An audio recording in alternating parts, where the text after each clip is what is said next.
Remember when you had to do sport and how you tried your best, but the pitch was too long, the net was too high, and the ball seemed to come up to your knees? So pretty soon you stopped trying, like thousands of other kids, because you reckoned that sport was only for the champions. There goes. So what do you reckon, Glennis? That's how sport used to be, Herb. But now it's a whole new ball game. You don't have to be a champion. You just have to learn the rules. It's really great just to have a go. Hit it.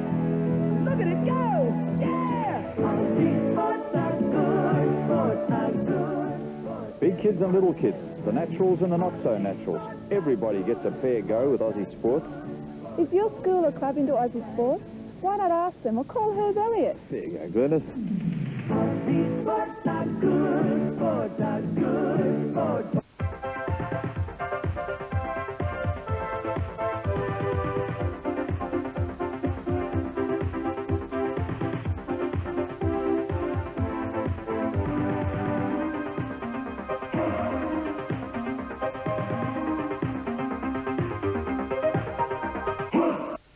There's a great shot of Subiaco Oval and this big crowd of 30,000. Grand final about to get underway here at Subiaco. It's Cocker opposed by Higgins. Cocker, big fist to the ball. Langdon ran straight into a high tackle, and so he'll drive Subiaco, and is he fired up? Have a look at Langdon. There's the kick out wide, and on the end of it, Taylor. They haven't gained a lot of ground, but they're in possession, but the kick's a loose one, and the easy mark taken in defence by Beers, who just settles down the Tigers.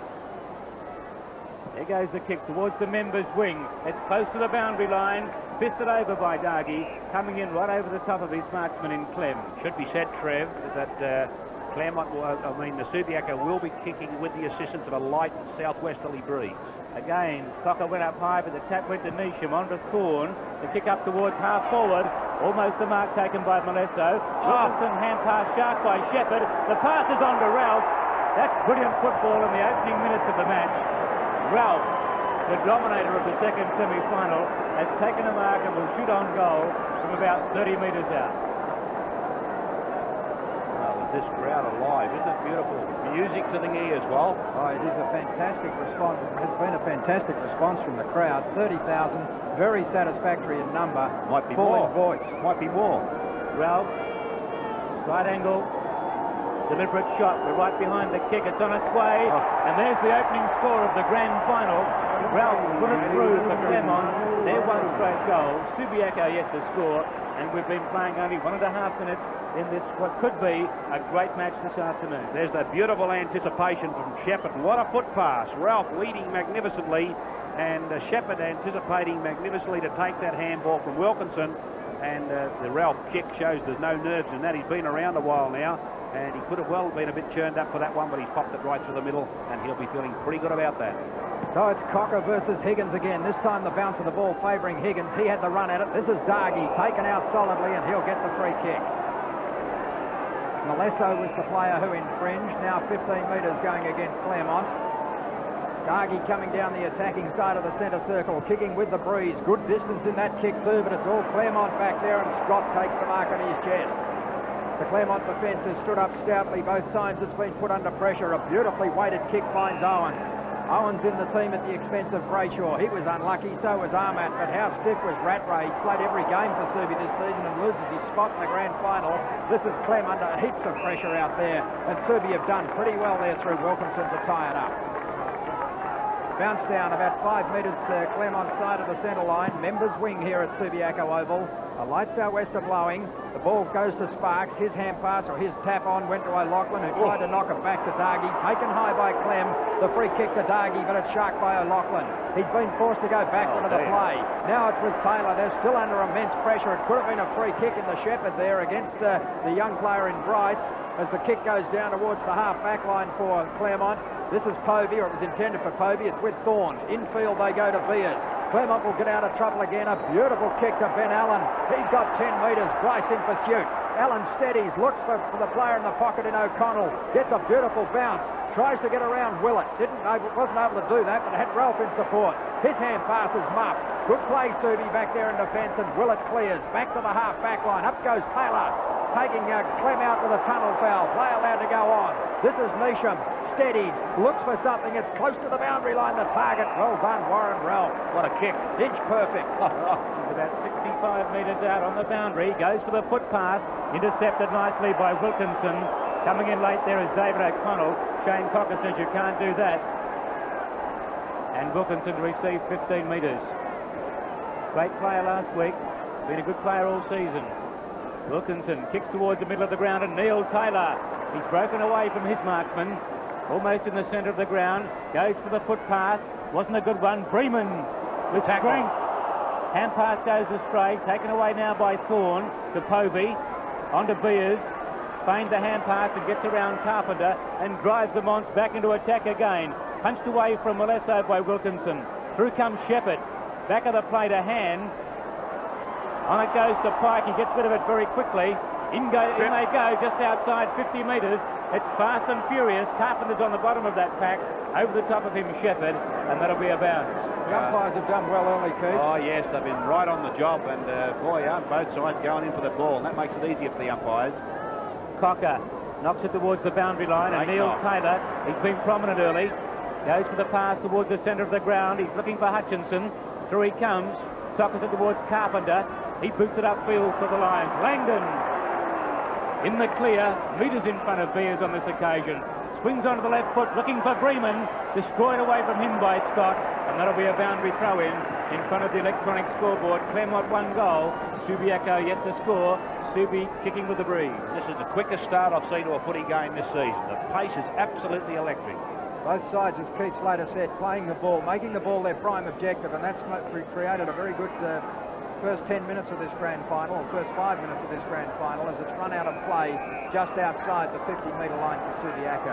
Already Neil Taylor's had 4 kicks. 4 kicks to the Subiaco captain. Hasn't done a lot with them though, Kenny. No. Well, that's Higgins getting his hand to the ball, but it comes to Freeman, who wanted far too Hutchinson, I'm sorry, who wanted too long, but now a chance for Reid. He saw a player in Mortloose. Good football from the youngster, the debutant, and he's found Michael Mott, who will shoot from just inside 50 metres. Oh, I like what I see there, Wal.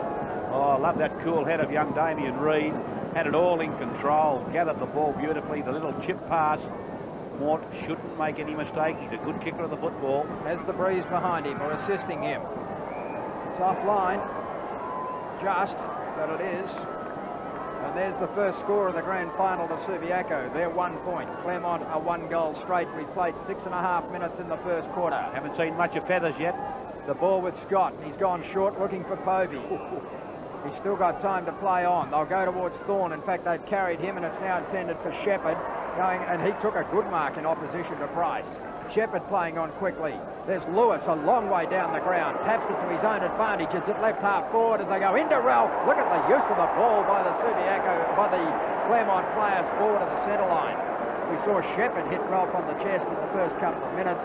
Now Lewis, well up from the back pocket, has done likewise. Well, this is what happened in the second semi-final, Keith, and Brown has got to get a metre in front of Ralph. He's playing from behind again. Easier that could said be than fatal. done. I think he's very, very fast, Warren Ralph. Fast and confident, and the kicks have been beauties, haven't they? I don't think you can do much about it when they're using the ball like that. Pressure's got to be applied further up the ground. What a gem of a left foot kick by Lewis, well down from his back pocket. Ralph from about 40 metres. Not a bad kick. It's an excellent kick. Second to Ralph, second to Claremont. They're 2 goals straight. Subia 1 point. Well, what a start to Claremont. They've had plenty of pressure on them too. And what a difference a real top spearhead makes. And he's confident, he's in front, and he's quick. And he's a problem again for Clint Brown. Now, he's a top full-back, Clint Brown. I don't think we'll see Bunton moving him quickly today. Remember, in the second semi-final, he had him out of there very quickly after Ralph a quick kick for. But I think Brown's got to work it out today. Claremont won the reserves but lost the Colts against East Fremantle. However, they defeated East Fremantle in the reserves. The kick out wide. This is Kickett now. With him is Sparks. Well done, Kevin Sparks. Members wing. Feigns the hand pass. Then he's tackled strongly. Holding the ball. Advantage will pay to Allen. His kick into the pocket, and he's found Thorne. Gee, they're kicking the ball beautifully, Claremont. They're pinpointing their passes. Look at Kickett. He's worked his way clear in the pocket. Arriving late down there is Wilkinson. But Kickett will kick on goal. No, it's play on. Brian Taylor boots it upfield, and Dargy takes the mark. The kick only went about 20 metres. He goes into the centre. Once again, Neil Taylor's broken away. Neesham arriving late. He holds play up nicely, doesn't he? Shane Cocker got rid of him very quickly. Yeah, but he held the game up. That's what he wanted to do. And now Cocker and Neesham getting mixed up in the middle of the ground, just out of shot. Neesham doesn't want to know about it. He wants to play the footy. This is Hand going over the boundary line. Boundary throw in between right centre wing and right half forward for Subiaco. Claremont had 2 straight goals. Subiaco 1 behind. Cocker over the top of Higgins. Chance here for Hand. Close to the boundary line. Shepherd. Diving in on top of that ball with him was Bryce. Now it's Higgins. Featherby, good use of the body. Pulls the ball back across his body, and Langdon's a chance. In fact, he's marked in front of McKenna. Gee, he'd like to get into the game, Langdon. He looks real dangerous, real aggressive. Oh, no, he's played on and runs straight into the captain coach. Beautiful tackle. And that's holding the ball. Beautiful tackle, Gerald Neesham. He doesn't make many mistakes, Neesham, does he? When he tackles someone, it's right. When he passes the ball, it's right. He's a real perfectionist, the little guy, and he had to take on the weight and the size of big Langdon, and he did it beautifully. Short passes on. Beers, defensive side of the square. Away he goes through half-back. A beautiful kick up towards half-forward. Oh, O'Connell overran the ball and went to ground. Dargy and Kickett. Clem goes in to take out Dargy.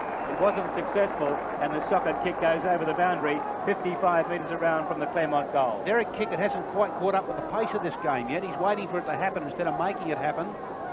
Boundary throw in 55 metres out from Claremont's goal. O'Connell did the ruck work and did it beautifully down to Clem. Back into the pocket. Here's Ralph again.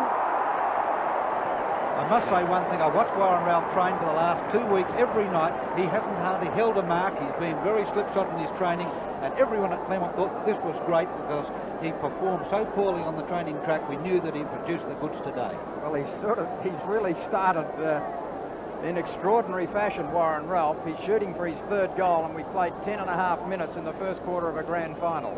4 marks already to Warren Ralph. But this would be the most difficult position on the ground from which to kick a goal this afternoon, I would think. Although there will be some shelter provided by the stand. Oh, what's he done? Just missed. 2-1 to 1 point. Claremont lead. Oh, what about... That was a magnificent knock by David O'Connell and Clem. And what a great left-foot pass. Ralph's had 3 blistering passes go in and hit him on the chest. Now Brian Taylor kicks the ball to himself to play on and goes round the outer side of the ground. He had plenty of space in which to work. Kicks almost to the centre line. Claremont at the back through Higgins missed the mark. Ben Allen takes the crumbs and hooks it back to the half-forward line. But this time Bryce is able to take the mark as he dives across that 50-metre line. Another of the youngsters in this Subiaco lineup. Played a very good game last week, Bob. Did he? Right, goes short towards centre wing where Cocker missed the mark. It's tapped onto the advantage of Neesham. He controlled it beautifully. Here they go again towards Ralph. Half volley. He didn't trap it anyway. Subi with a chance to bring it away this time. Taylor kicks back towards the half-back line. Chance there was missed by O'Connell. Still they go Claremont. They have possession through Pike. He wanted just a little too long and was dragged off the ball by Reid. And so Subi are able to kick to the half-forward line where Hutchinson has been awarded the mark. Now Hutchinson has pace and he's got Georgiades loose at centre half forward. Viers gave him about 20 metres. Wouldn't want to do that too often because that half forward line is the danger line. And there Georgiades learning from what's going on at the other end of the ground. Perfect use of the ball has found Freeman. It's a long time since we've seen the full forwards and the passes coming in so magnificently, isn't it? Both ends of the ground now we see full forwards leading confidently, and that was the best pass of all that. That was an absolute gem from Johnny Georgiades. Subiaco with another chance here to register their first major of the grand final. It's a wobbly kick, but it's wobbling back. It's good enough from Todd Freeman. They're 1-1, the Lions. Claremont are 2-1, and we've played 12 minutes, 12.5 minutes in the first quarter. Yeah, and Subiaco needed that goal very badly indeed. They're kicking with the breeze. It's the traditional grand final breeze, blowing a southwester, blowing into the member stand pocket, and Subiaco's half-forward line not looking that bad, not looking that good. Looking pretty good when they get the ball down there, because Langdon and Hutchison are both doing well, and Georgiades came into the game then. Subiaco a little bit nervous when they go forward, Keith, up until that that point. Disposal's not quite as good. Well, Cocker's winning the hit out, but Allen read that nicely, kicked it straight up in the air though. Camped underneath it, the safe hands of Guy McKenna. Plays on very quickly, hand boots it forward, and the mark taken by Shepherd. He started well, Shepherd. There's the pass, but it's a stray this time. Well, that was over the head of Bryce. Comes back to Neesham. handball it to himself. That could have been holding the ball. Kicks it straight back into the pocket. Under it there is Dargy, and Subiaco a chance to repel the attack. 15 metres now. Play on call. The kick out towards the members' wing. Screaming in there was Hutchinson. Bucked into Thorne. Comes to Featherby. Featherby's kick towards half forward, but it's all Claremont, and the mark taken by McKenna. Where are the half forwards? The backup comes from Tony Beers. He runs through centre half back, does it very easily, and boots the ball back into attack again. Out comes O'Connell. Kick towards Kickett, and he's marked it 25 metres out on a 45-degree angle. So David O'Connell most likely playing his last game for Claremont for a while, signed with Geelong, and he has set in the paper he wants to make it a beauty. Well, he started magnificently. Derek Kickett steers it towards goals, and he's offline, and the ball through for the minor score. Claremont at 2-2, that's 14, leading Subiaco 1-1-7, and we've been playing 14 and a half minutes in this first term of grand final football, and it certainly is grand final atmosphere. Yeah, it certainly is, and Subi's forward line not all that well coordinated. That kick in from Willett, almost marked by Neesham. In goes Allen to pick up the crumbs. Close to the boundary line, he kicks into the pocket, and mark taken by Pike. Already 6 kicks to Ben Allen. He's burning in the middle of the field. You're right. How many to Taylor, Ken? Brian Taylor's had, Neil Taylor's had 5. Played very wide apart, haven't they? There's the kick from Pike from just inside 50 metres into the pocket, off hands, and that'll be a boundary throw-in. Claremont 2-2-14, Subiaco 1-1-7, midway through the first term. I'm not sure that Neil Taylor's playing permanently in the centre. I think he's alternating with Featherby in that area. Cocker and O'Connell. O'Connell palms to the front of the pack, and Pike, short kick, taken by Kickett. Oh, what a decision, Mr. Umpire. He was ridden into the ground, Derek Kickett. I cannot agree with that. To get rid of it. Oh, the man with the football is Kevin Sparks. 2-2 to Claremont, 1-1 to Subiaco. Sparks deep in defence for the Lions. A little bit of indecision here by Sparks. Kicks it into the man on the mark.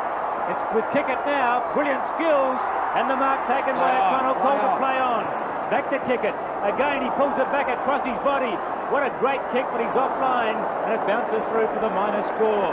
Well, comedy of errors down there by Kevin Sparks, and Kickett showing the brilliant skills, finally put it through for a behind. It's all changing here, Trev, because Featherby's playing in the centre, Neil Taylor's on a half-forward flank, John Georgiadis in a forward pocket, and Carl Langton has gone to centre half-forward. Button has made changes very quickly. Claremont in possession, or should be in possession, out on that outer side of the ground. Thorne tackled brilliantly, but the support came from Han. Han is able to get around Dargy, and he moves to the half-forward line. He goes now long towards full forward. Kick it at the back. In front was Malesso. Sparks is there also for Subi. He's in all sorts of trouble and was lucky to get out of it. Now, that was a little different to the previous decision where Kickett was penalised for holding the ball, and Derek Kickett is reminding the umpire of that decision. Did he ever? Boundary throw-in. O'Connell is 26, Cocker is 1. O'Connell's done well in the forward line at those boundary throw-ins. We'll have a bounce just outside the Claremont goal square. Both sides are getting players where the ball is, but Claremont are just far more constructive in their work in the packs and generally when they get the ball. 8 points is the margin. 17 minutes gone in the first quarter. Cocker over the top, straight to Kickett.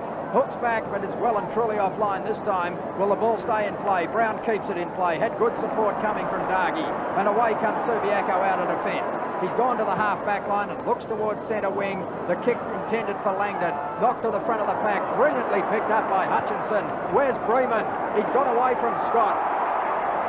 That's good use of the footy by Hutchinson. But glorious roving. Skill. Glorious roving. Didn't he read it beautifully? Got right in under the pack. Handle the ball cleanly. Gee, it can happen when you do that. And a great lead from Bremen. Well, a goal here would wrest the ascendancy from Claremont. It would even things up considerably. They've done most of the attacking, Claremont, but they're now... They're still 7 points in front. Swung away at the last moment. That kick from Todd Bremen. That looked awful close from here. Well, I was about to call it as a goal, but we appeared to be right behind it. But obviously the goal umpire right under the post. 2-3 to 1-2. That was well played by Clint Brown and Dargy. Played well out of defence then. Scott kicks into play and goes towards the outer wing and hand. Carpenter was with him. It's with Georgiadis now. Good turn of speed. Looks back towards centre half forward. Coming in to meet the ball there was Dargy. He's gone to ground. Is able to get the hand pass to Langdon, who got rid of it quickly to Reid. Reid back towards full forward, and here's Freeman again. Knocked away by Scott. The one fullback in the league who can go with Todd Freeman in terms of pace and aerial skills. Owens gets it to Lewis. Lewis kicks it over the centre line. High towards Molesso back there on the half forward flank. He and Wilkinson wrestling. In comes Bryce. He went without it. Congested passage of footy out there. Wilkinson's hand pass goes wide to Reid. He's ridden into the ground by Neesham. Clem's caught in turn. Gee, it's a solid passage of footy out there on that outer wing. Another chance here as Subi gets the hand pass away towards Wilkinson, but it's gone over the line for a throw in midway between left centre wing and left half forward for the Tigers. Carpenter quite happy to get that over the boundary line. Then it was all getting too heavy. So still the margin, 7 points in favour of the Tigers. Knocked to the side of the pack. Shepherd out to Thorne. Thorne pulls it across his body. It's very high. Campton underneath it, O'Loughlin, and he's taken a safe chest mark. Plays on quickly with a hand pass to Carpenter. Carpenter on the left foot. Kick's not a good one. Coming strongly is Lewis.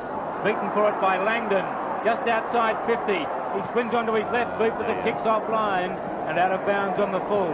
Jeez. So he's had several opportunities, Langdon, in this first term, but he's mucked most of them. And he really is fired right up, but he needs to take a little bit more time about it all. He's gaining possession. His exuberance sometimes overflows. Yeah. Scott, Beers a chance. Any one of two Claremont players could have taken it, and finally it was Owens who pulled it down in front of Tony Beers. Kick towards the members' wing.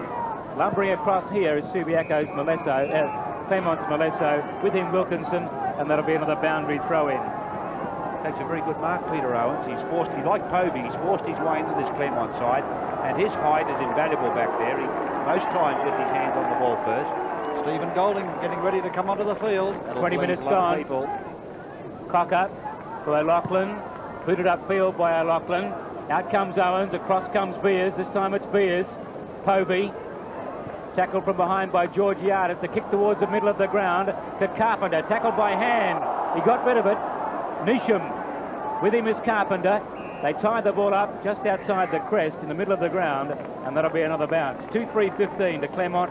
1-2-8 to Subiaco. 20 minutes gone. Camp Shepherd off. Cocker knocks it wide of the pack. Chance for Neesham. Long hand pass to accommodate Thorne. He's at right half forward. Inboard it goes to Clem. Over the top. Knocked away from Golding.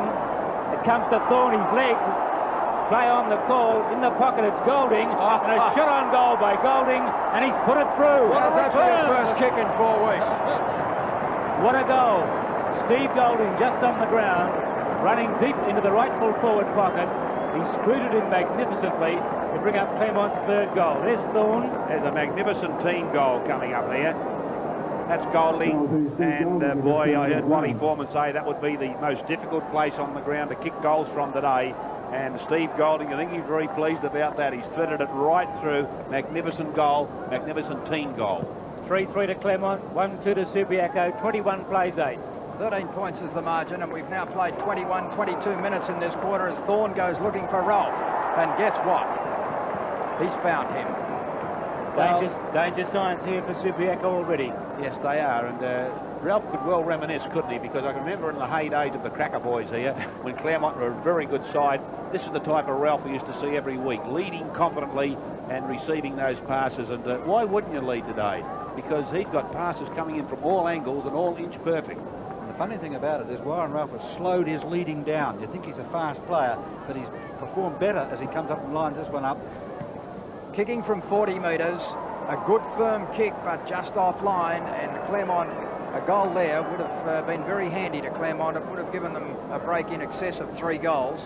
But as it is, despite the fact that they've had 7 scoring shots now to 3, they still only lead by 14 points. And Ralph's missed 2 pretty easy ones, I'd suggest. This is Bryce. He's still back in the back pocket. And Brian Taylor is telling him to go back further. Don't get too close to the man on the mark as he kicks down towards centre wing. Cocker up in front. The ball spilling to the side of the pack.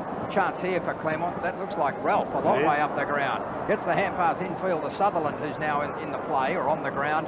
And he's been able to tie it up there just inside the 50-metre line. And that's where the bounce down is going to take place. Well, I don't think the game's going to be all over at quarter time today. Well, I think that the scores are going to be pretty close, and that's good for the game if it is that way. 3-4 to 1-2 as over the top doing the ruck work then was Jones, who's on the ground for Subi. Allen knocking it straight to himself and has it knocked away by Wilkinson. O'Loughlin with the pace.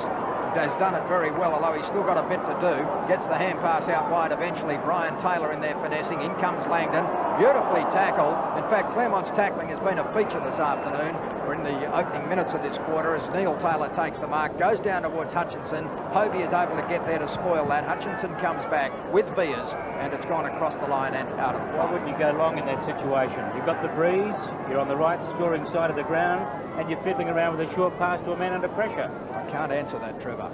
That's Higgins over the top, down to Pike. That was good ruck work. It's with Beers now. A left foot kick towards centre wing and Neesham. Got a bad bounce. Bryce is with him. Or good support coming in there for as far as Claremont are concerned. The kick going down towards full forward. Kick it. Couldn't quite trap it, but he'll have another shot anyway. And this time he's hit the post. He's been stiff. He's had some very awkward shots at goal, and they've all just missed. But I guess it's heartening from Claremont's point of view to know that he's getting possession. Yep, and he wasn't early, but he's starting to read the game a little better now, getting into the play.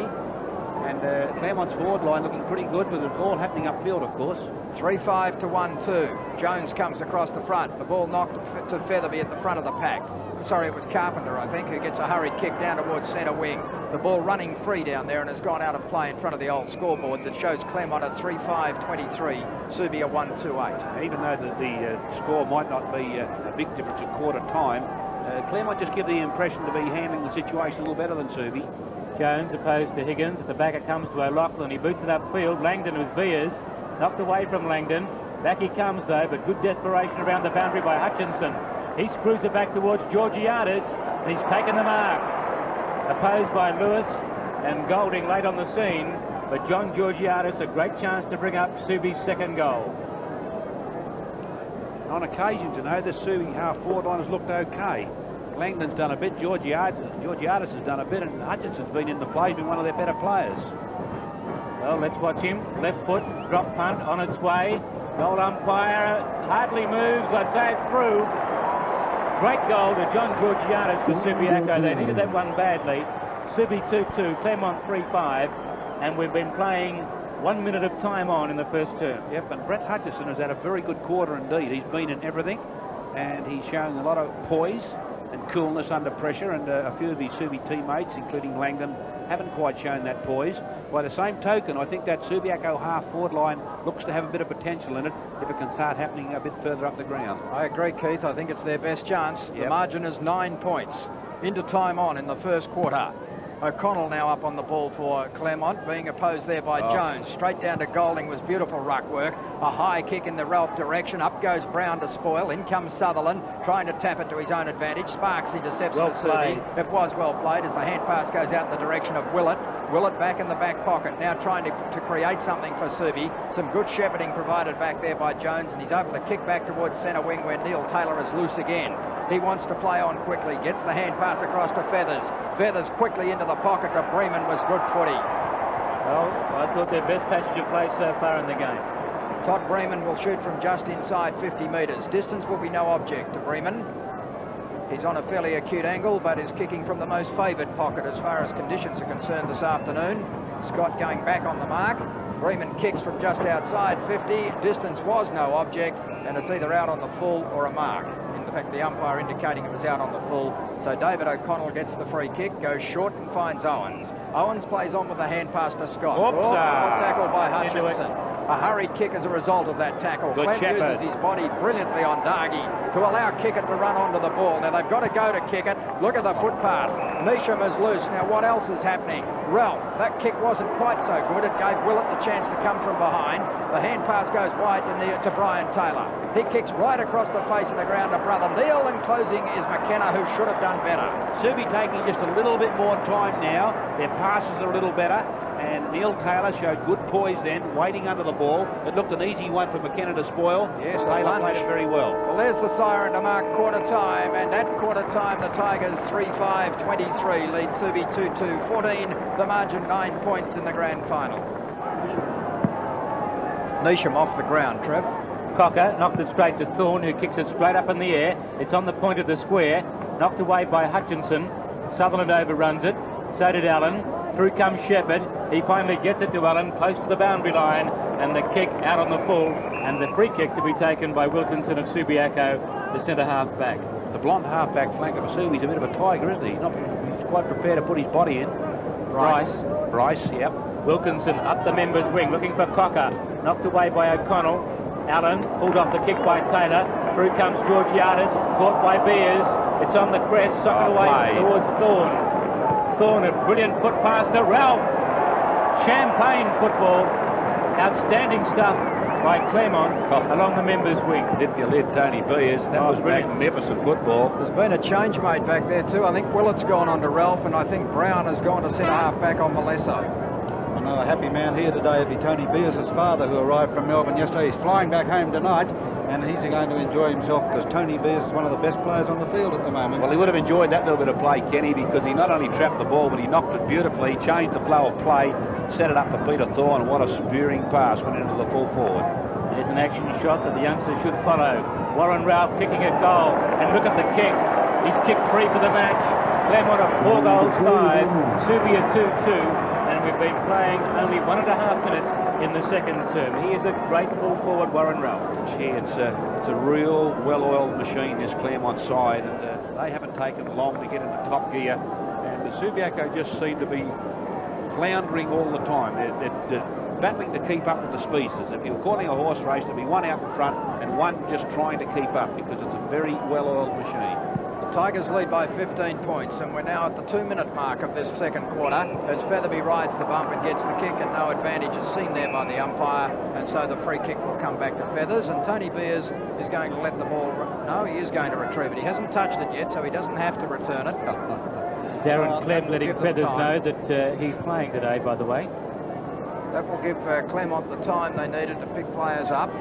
That's exactly what they've done. What was a very open forward line a moment ago is now quite congested. Now Scott keeping a very close eye on Freeman. Now McKenna comes in to play that role. The big player coming across the top, to whom the mark has been awarded, is O'Connell. Never ever was he going to miss that one, David O'Connell. Player loose in Thorne. Now another player loose on centre wing. Cam Shepherd waits for the ball to bounce, took his eyes off it, but had good support. Beers gets the hand pass infield. They're messing around Claremont. That was Pike who got it to Shepherd. Now they can do something more constructive and with a little bit more distance and depth. Dargy lunges at the ball, taps it to Taylor's advantage fortuitously. Shocking bounce for hand. That gives Subi a chance. This is Cocker. Right centre wing and in towards centre half forward, but Guy McKenna, one of the great defenders of the competition this season, one of the most reliable, gets the hand pass across to a teammate that finishes up with Shepherd. Shepherd into the centre of the ground where Allen is loose. Oh, he should have taken that. It was a sitter, but they've got support as they've had most of the afternoon. Povey gets it across to O'Connell. O'Connell goes short and very wide towards Allen. Allen has space in front of him.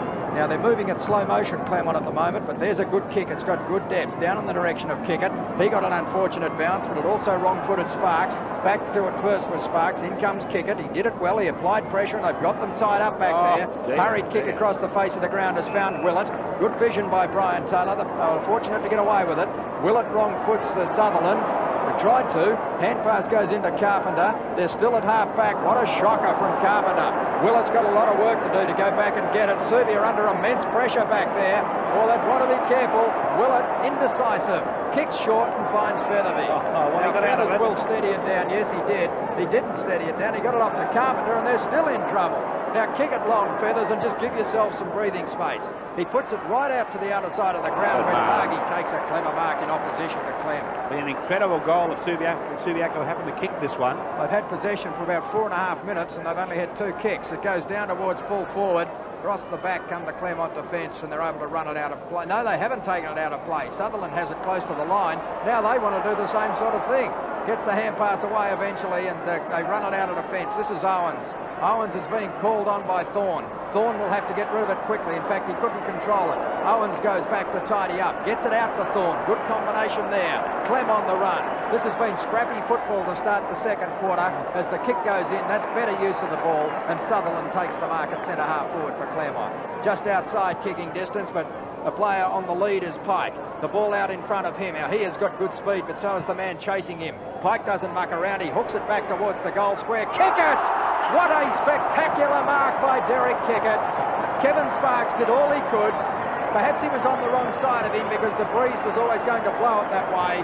A nonchalant left foot Kickett goal brings up the first for Derek Kickett, the fourth, the fifth for Claremont, and the second of the term. But what a mark. He was never going to miss it, you know, Walt. He had Sparksy exactly where he wanted him. He knew he was going to bring it in on that right hand, and he just held Sparks away from the ball. The ball dropped in beautifully. And I thought that was very well played up midfield by young Clem. He's developing into a very tigerish and a good skilled player. And his disposal today is getting better and better. And that was a lovely little chip pass from him to Don Pike, then eventually over to the goal kicker, Kickett. A lot of indecisive play in that passage there described by Wally Foreman. Cocker knocked on by O'Connell though, but straight to Neil Taylor. He boots it up towards half forward, and Georgiana's taken the mark. And 15 metres. No. He kicks into the pocket. Out comes Jones. With him is Owens. Tried to hand pass it back towards Featherby. It's back with him now in the left full forward pocket. Can he snap a goal? What's he done? The veteran, he's put it through, I think. Yes, he has. Another badly needed goal with Subiaco. Good work, Jones, says Peter Featherby. 5-5 to 3-2. 35 plays 20, and we've played 7 minutes in this second term. Yeah, but he knew where it was going, and the Feathers just had that nice little bit of breathing space that he needed to pop it through. But that was beautifully rowed by Neil Taylor out of the centre, because Higgins had got a good knock away, and Taylor snared it, sharked it, and whipped Subiaco into attack. Ball back with umpire Phil O'Reilly. Beautiful day for football. Crowd of about 30,000. Now there's interference being seen, yes, and the free kick to be taken by Cocker. That's a good decision. Now what can he do with it? Hand passes it to Neil Taylor. The kick towards half forward, Langdon. Almost on the point of the square. Attacking side for Subiaco. Where's the movement up forward? On the left foot he goes, close to the man on the mark. He puts it into the square. Knocked away from Jones by O'Connell. It's running free in the pocket. This is Sutherland, was it? Or Scott. And Scott paddles it out wide, and that'll be a boundary throw in. Or no, free kick's been picked out to be taken by John Scott in the last line of defence. Oh, the pass is not a good one. What? Owens is in trouble. It spills towards Povey. He gets it to McKenna.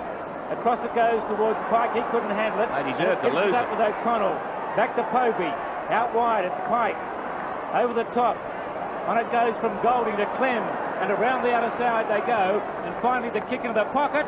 Ralph spills the mark. This is Willett now for Subiaco. He's tackled strongly there by Thorne. And the umpire Vernon, says throw it in 50 metres around from the Claremont goal. Well, they really deserved to lose the ball there, Claremont. They were very loose in defence. They got out of it with some magnificent, quick, precision-type handballs, and then Ralph dropped the sitter. 15 points in favour of the Tigers. Thorne's in there. With him is Hutchinson. Umpire Vernon comes in to ball it up just inside 50. I suppose one would have to say the umpires are doing a very good job, because I haven't even noticed them. I agree with that so far. What are the free kicks, Ken?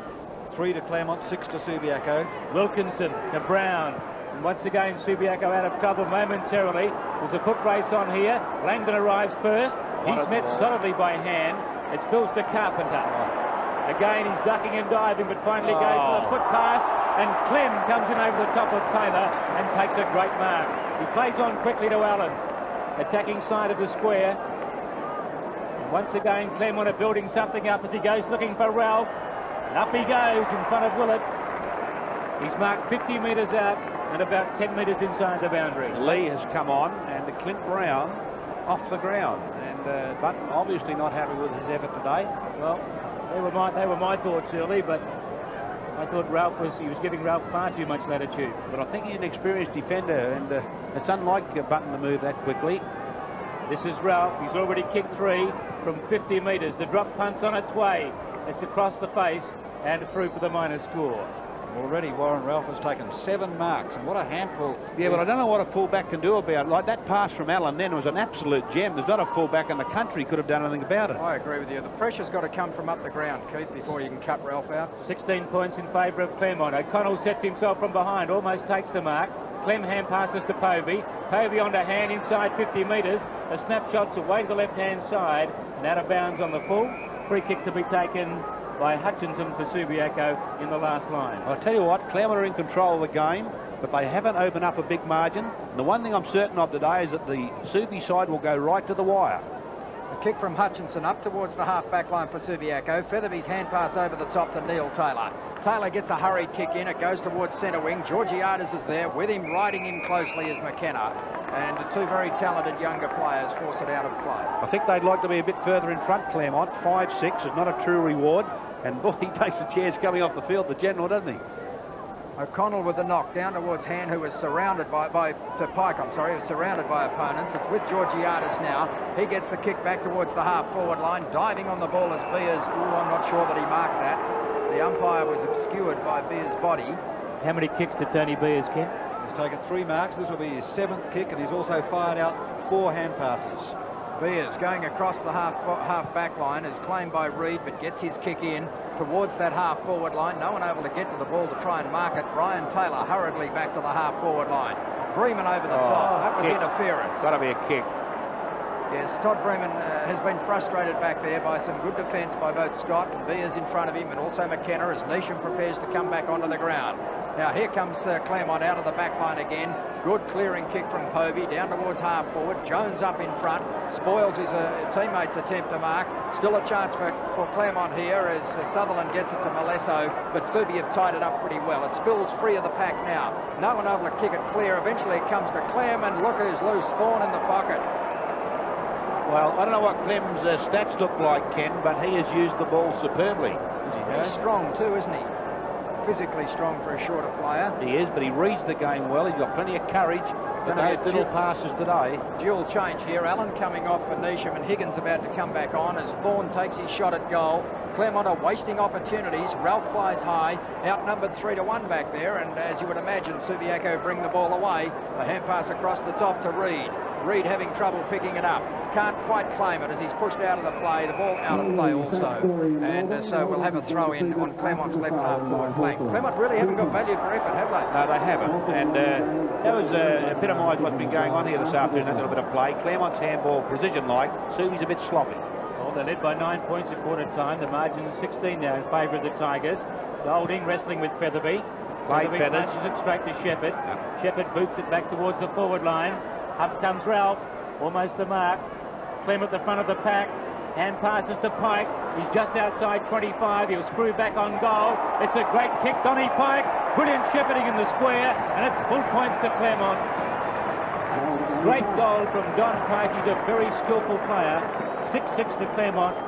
3-2 to Subiaco. The margin stretched to 22 points now in favour of the Tigers. Yeah, that's a magnificent snapshot from Pike, and he really is an up-and-coming star. There's no doubt about that. And if the Eagles are here this afternoon, I reckon they're having a real good look at him. But again, it was young Darryl Clem. Handball, magnificent. About a 20-metre handball that went out to Pike and set that one up.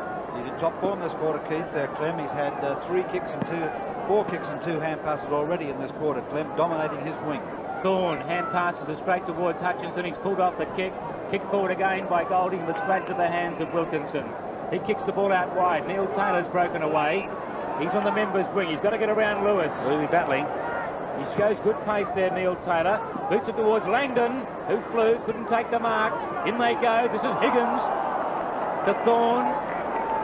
Members' wing. He breaks away, but he went for the bounce. It didn't come back to him. Feigns the hand pass. He's now at left half forward. Great smother. By Hutchinson it was. Close to the boundary line. In they go again. Or is it Bryce down there? Bryce it is. Yeah. And that was good desperation by the youngster. Oh, he's got some courage, that kid. He'd suit Button right down to the ground, I tell you. He got a great round of applause too from the Subiaco members. Neesham arrives to do the ruck work against Jones. Taken away by Reid, or is it? Tackled strongly by Neesham. It spills to Thorne. Towards Pickett. Beautiful pass from the pocket. Great anticipation, good vision, and Pickett didn't let him down. Well, that's the difference between the two sides, Trev, in the midfield. It's just that Claremont's kicking and their handball is so precision that the players don't have to miss a step. And that was an absolutely magnificent pass sideways by Peter Thorne. Well, Subiaco in trouble as Kickett lines it up and puts it through. He's now kicked 2. Derek Kickett, 46 votes in the Sandover medal, but he was ineligible, and he's certainly very determined to turn it on today for the Tigers. Yeah. 7-6-48, 3-2-20, and we've played 15 minutes in this second term. Subi are in trouble, I'd suggest. Claremont kicking with the breeze, confidence high, handling the ball well, that precision type kicking, making its mark. And Subiaco are going to have to hang on real tight here if they want to stay in this game. Higgins back on the ball for Claremont, out-rucked that time by Jones. In comes Langdon, committed himself brilliantly, gets the hand pass off to Carpenter, hurried kick to the half-forward line, McKenna and Georgiadis. McKenna caught under the ball a little bit, but you can count on support. The ball comes from Georgiadis in the direction of Reed, taken by Langdon, spills free now to Taylor. Great tackling again by Claremont. Fortunately, it landed with Langdon. He goes wide to Neil Taylor, back in towards full forward, but across the front of the pack they come. They're there in numbers all the time, the Claremont defenders, and this time it's Scott who chips in to assist. Well, good kick, excellent kick to Thorne. He's starting to make his mark, Peter Thorne. And so is this fella, Clem, if he can pick it up. Did that well. Kicked it under Jones, but it was beautifully read back there by the Subiaco defence, who get it back into the centre of the ground. Reed is there, outnumbered by those 2 Claremont players, but he did well at ground level, Reed. He's got it tied up. He's holding the ball. Yes, it was only a half-hearted attempt to get rid of it. What did he try and do there? Well, he thought they were going to fall on top of him, but the old master just stood there and pulled his jumper up. There goes Neesham to the outer side of the ground. Thorne almost took a mark. He, in fact, has been paid a free kick for on the shoulder. Not sure about that. Thorne in towards the pocket. Jones has read it pretty well, and he chips in front of Ralph. They need him to lift too well, don't they? That's good ruck play. That is very good positioning by Jones, because the Subi side need that help with Ralph around. So the ball on Claremont's right half forward flank at the moment. They're 7-6, Subi are 3-2. We've played 17 minutes in this second quarter. In fact, Clinton Brown's job would have been a lot easier if their ruckman had got back there and given him a bit of assistance. Malesso doing the ruck work, beaten for it by Jones. Hurried kick by Subi's Taylor up towards centre wing, but reading it best was Higgins, and he's come down to take the mark. Subi got a problem because Bryce has a hand injury as a result of that smother, and he's carrying it at every opportunity. The kick goes in towards the centre half forward position. Big pack into the air, one of whom was Ralph. Comes to the front of the pack, and Malesso, he was pushed off the kick. Good pressure applied there. This is Golding. Hand passes off towards a teammate in Sutherland. Now Claremont have gone well backward to the play, but Neesham can regain that ground for them as he goes over the half forward line towards Kickett, who can't quite get to the ball on the full, but trapped it brilliantly. And Sparks goes in on top of the ball. He in turn is claimed by Lewis, and will have a bounce down just inside the 50 That was metres. round the neck. No risk about that. It should have been a kick to Sparks. Umpire Vernon about to bounce the ball down at left full forward for the Tigers. Ralph comes in, opposed by Jones. No one able to break it up, so that should be a free kick too. Well, it's also a high tackle, wasn't it? Willett was the player underneath. And he was claimed in the full Nelson there by hand. This time Willett gets his fist to the ball and at least breaks it up a little bit, punches it some 10 metres further around, and this throw-in to take place almost out on Claremont's left half forward flank. You think Claremont have made enough use of the breeze key? Oh, yeah, it's not all over yet, Trev. This quarter's only halfway over. Back to Neesham. They've been playing nearly 19 minutes. This is Golding. Brilliantly through the pack. He kicks into the square. And in fact, it's cleared the pack. That'll be a goal. Full points. Great kick from Golding. And that did carry with the breeze over the heads of the pack.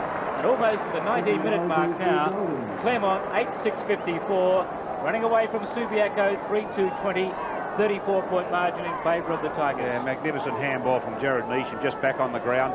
And that's the advantage of being able to kick both feet, because Golding on his right foot switched to his left foot, popped it through. Claremont just have too many good players out there at the moment and are really applying the pressure now, trying to set this game up by half-time. A great knock then by Warren Ralph.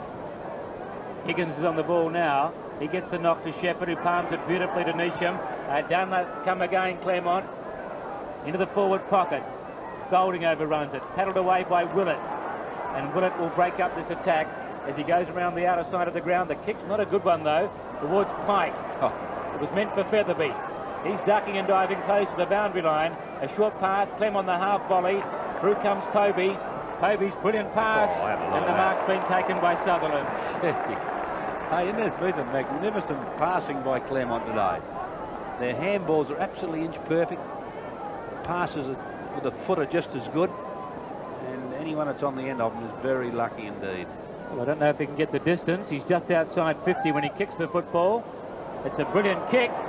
He's cleared the pack again. Sutherland's put it through from 50 metres.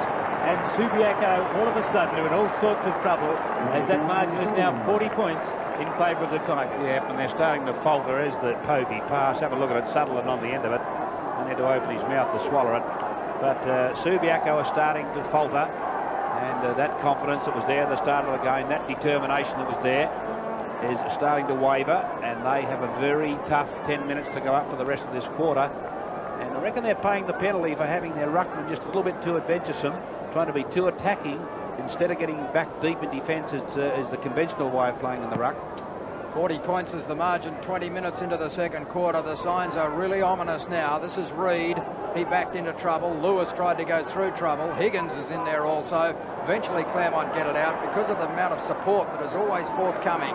Cam Shepherd has it the attacking side of the centre line. Thorne is the player who will trap it. He's got to shrug Brian Taylor. Brilliantly done, Taylor. Oh, he kept it in play. Thorne, no, he didn't.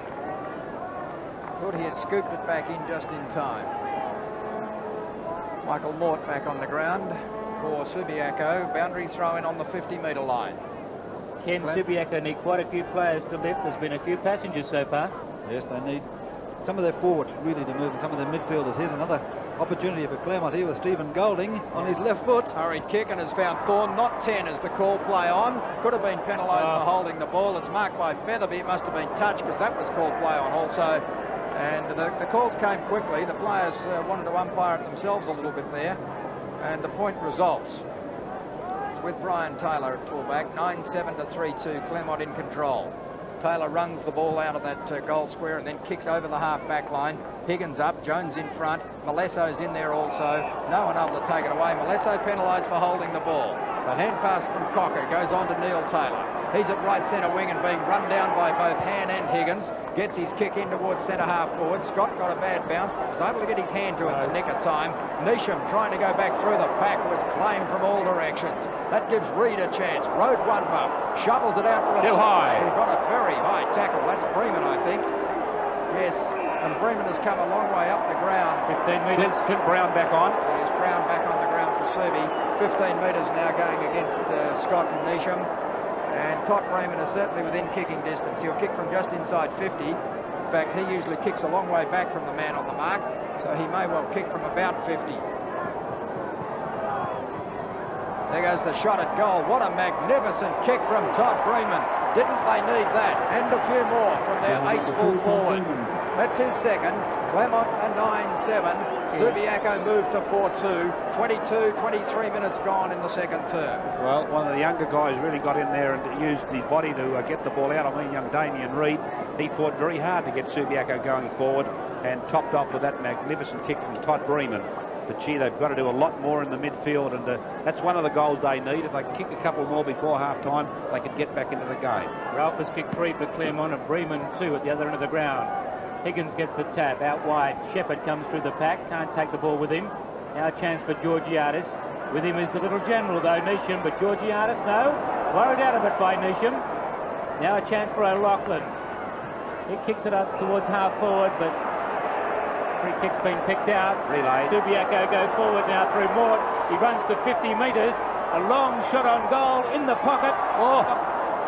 Knocked away from Jones by McKenna. Well, he could have got a free kick there, Jones. Minor score registered.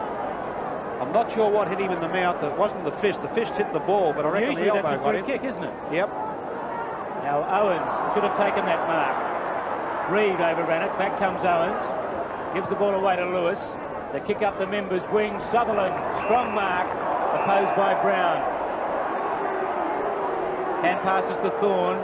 Left foot pass into the pocket. Malesso. Gee, the kicking foot, the passing has been brilliant. Malesso says, on the move, Warren Ralph. That's the way the pass goes. And up he goes over the top of Willett. And that was read a long way before it happened, Keith, wasn't it? But that was a beautiful kick by Malesso. He saw the problem that Ralph had. He couldn't get the lead away because Willett's had him well covered. So he just set it up beautifully on top of Willett's head and gave Ralph the chance to come over the top. And really, that's the way to kick long. If you're going to kick long, set up your man, not the opposition. Mark number 8 to Warren Ralph. Well, he'll shoot from about 30 metres out, only a slight angle. The distance is no worry. It's a matter of accuracy for the full forward. Drop punt on its way. Straight as a gun barrel. Ralph has now kicked 4 goals, and Claremont on the scoreboard move along to 10-6-66. Subiaco 4-3-27, and we're into time on in the second term. Yep, and Subiaco in real bother. Again, Claremont show good football sense, and their on-field decision-making out there is absolutely superb, Claremont, and Melesso epitomised that beautifully then, set that up gloriously for Ralph, and it was a pretty easy job for him to come over the top of the shorter man in Willets and take the strong mark. 40 points the margin, Wolf. Subi's Rovers struggling, Ken. There's only 3 kicks to Reed. Glenn O'Loughlin's only picked up 4. Lee hasn't had one. No. So 7 kicks between 3 Rovers at the 20-odd minute mark, 25-minute mark of the second quarter is not a big effort as Pike kicks it down into the full forward area. It eludes Ralph and has gone out of play, much to Rod Willett's relief. And he's wondered if Glenn O'Loughlin's not carrying an injury. He's been a quiet player right through this final round series. Serbia would like to see him carrying the ball a bit more. Boundary throw in just inside that 50-metre line. 10-7 to 4-3. 26 minutes gone in this second quarter. Only minutes remaining in the first half of the grand final as Cocker goes up, gets it down towards Dargy. Featherby back through the pack, kick smothered, taken by Neesham, who in turn was taken high. And so Gerard Neesham will have his free kick from just inside 50 metres. And there wouldn't have been too many coaches who have coached a premiership team in their first year as a coach. 10 in Western Australia. Is there? Would Mel Brown have been the last? No, the last would have been... Neesham just taking this kick while Ken ponders that question. It goes close to the goal line and Cocker makes sure it covers it. Bradley Smith, East Fremantle, 1979. Right. Ken Casellas bringing us up to date with all the stats. He had a short stint of coaching, didn't he, Bradley Smith? There's 2 years at East Fremantle. That coached the state side. Wouldn't be many with a 50% record, would there? This is Clinton Brown in the right full-back pocket for Subiaco. Perhaps it's premature to be talking about Claremont premierships at this stage, but certainly they've done it well throughout the first half. As the hand pass from Taylor goes wide, from Dargy goes wide. This is Neil Taylor. He's in all sorts of strife. Higgins roughing him. It's Melesso who's roughing him up a little bit. The umpire really making Neil Taylor work in there, and there'll be a boundary throw in. Can't believe he didn't get a kick out of that, Neil Taylor. He just shook his head in disgust. He's tried pretty hard, Neil Taylor, the leading kick getter on the field with 13 thus far. It's Cocker winning the ball down to Featherby. Featherby kicks in towards centre half forward. Morton is the target in there. He goes to ground with his opponent. Coming across to meet the ball now is Beers, with him is Langdon. Beers did that well. He did it far too easily from Subiaco's point of view. And now Claremont have players loose on the outer wing. Guy McKenna with the ball. The defensive side of the half forward line goes into Sutherland. He could take a clever mark. So he couldn't quite reach it. He did. He kept his eyes on the ball. Now he kicked one from further out than this in this quarter so far. John Georgiades in defence for now for Subiaco. Marking Kickett. So Sutherland, gee, they've got so many options, Claremont. Ralph was the logical one start point for them. Kickett came to the party. Now Sutherland doing his bit back there. Pike's a great goal kicker. That's close. It's close enough for Claremont. Through for another. That's the second to Sutherland. They move to 11-8, the Tigers, 74, Subia 4-3-27, and gee, it would take one of the great recoveries in West Australian Grand Final history for Subia to get out of this. Yep, and that was all started by Tony Beers over to the running McKenna, and a great mark by Sutherland. And again, we saw Subiaco standing back, allowing one man to do the job. Sutherland had to dive back a long way to take the mark. I thought Willett should have done better in spoiling the second time. He didn't, and the Subia paid a very heavy price. And they trail by, what, 47 points. Higgins and Cocker. Higgins wins the tap, but it's sharked away by O'Loughlin, one of his few kicks for the half. It's coming through strongly. Beers, one of the best on the ground. A prodigious kick towards half forward. Georgiades misses the mark. Knocked on by Ralph, but taken away by Georgiades. He hand passes to Brown. Brown cuts back infield with a short pass, has picked out Wilkinson. Oh, gee, I thought he took one step off. He'll be called to play on. He is now. Kick towards the members' wing. Cocker falls over. Allows Higgins to take an uncontested mark. Higgins, right foot to centre half forward. O'Loughlin's there, flying high with Sutherland, couldn't take the mark. This is Clem to Molesso, was over his head. Willett dispossessed. Nisham overruns it. In they go on top of Willett there, and that'll be a bounce about 35 metres out from goal. Well, must be very close to half-time.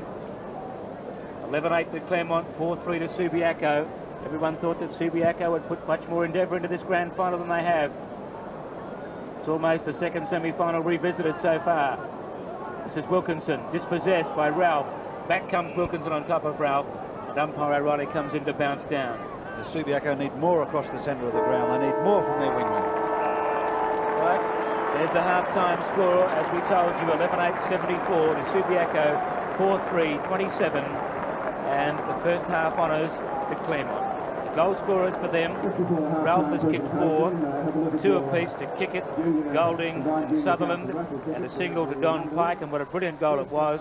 And for Subiaco, Bremen has kicked 2, Georgiades and Featherby 1 apiece, and there is one happy man at half-time, the captain of Claremont, the coach, Gerard Nisham, as the Claremont players leave the ground with a very handy half-time lead.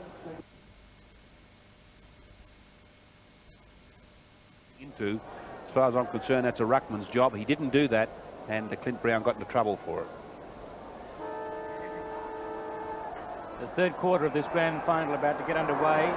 Claremont leading by 47 points. There's the bounce. Up they go. Higgins gets it down, but sharked by O'Loughlin. He's dispossessed. In they go, back in the middle of the ground. In comes umpire O'Reilly to bounce down again, almost in the centre circle. Can Subiaco lift and get back into this game with the breeze in the third term? We'll soon know. Cocker rises high, taps it down straight towards Hutchinson. He's held but not in position. So a chance for Subiaco to build something up in the first minute of this third term. He kicks out wide into the pocket towards Bremen. Good pass, great kick out of the centre of the ground, Walt. Was a good kick, and he had Jones back in the square, but I guess if you're a full forward of Bremen's calibre, you shoot if you're in distance. Well, how did Bremen get that loose? There was no one within, what, 15 metres of him? It'll still take a good kick because he'll kick from the 50-metre line. I reckon he'll make the distance. Saw him kick a beautiful goal in the second quarter. There's the kick. It's across the face and through for the minor score only.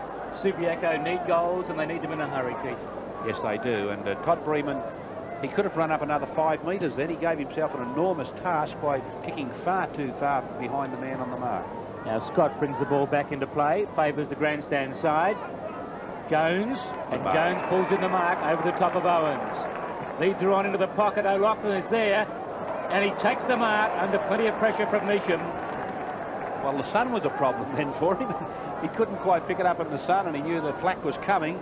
And as usual, Glenn O'Loughlin shows good courage, held his ground, and dragged in an awkward one because of the sun. Well, this would lift Subiaco and his own personal performance. Well, Subiaco put it through from there. They need Jones starting to take making a bit of a big man effort in the middle of the ground as he did then. From 35 metres, O'Loughlin kicks across the face. They'll contest almost on the goal line, off hands, and again, only the minor score registered for Subiaco.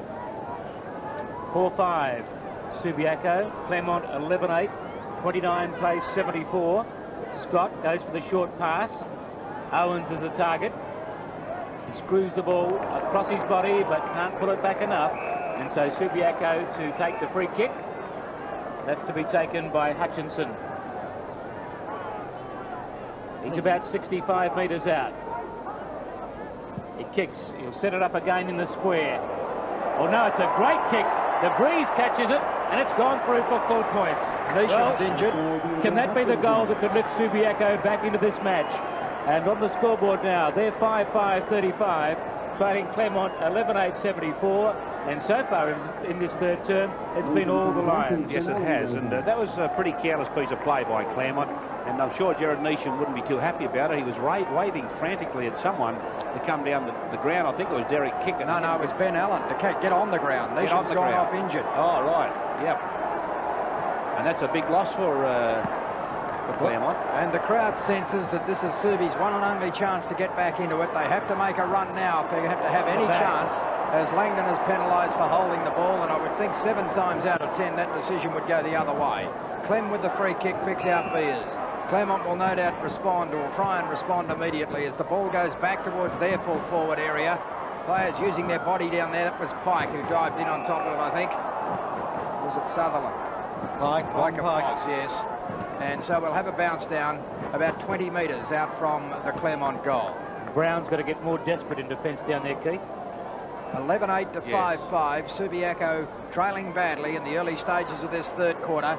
They run the ball out of defence well, although the hand pass was a poor one on that occasion. It put Georgiades under pressure. He hand passes out to O'Loughlin, who wanted too long. And one of the great tacklers in the game is Derek Kickett. You can usually tackle without fear of giving away a free kick. Players going in solidly down there. Bryce used his body well to make space for O'Loughlin. O'Loughlin gets it out to Carpenter. Wider still they go to Neil Taylor, and he's been pushed in the back by McKenna. Magnificent tackling by Claremont. Absolutely superb. The free kick was paid, and so is the advantage, and a good mark has been taken by Michael Moore. He goes forward quickly looking for Bremen, and Subiaco have come to life.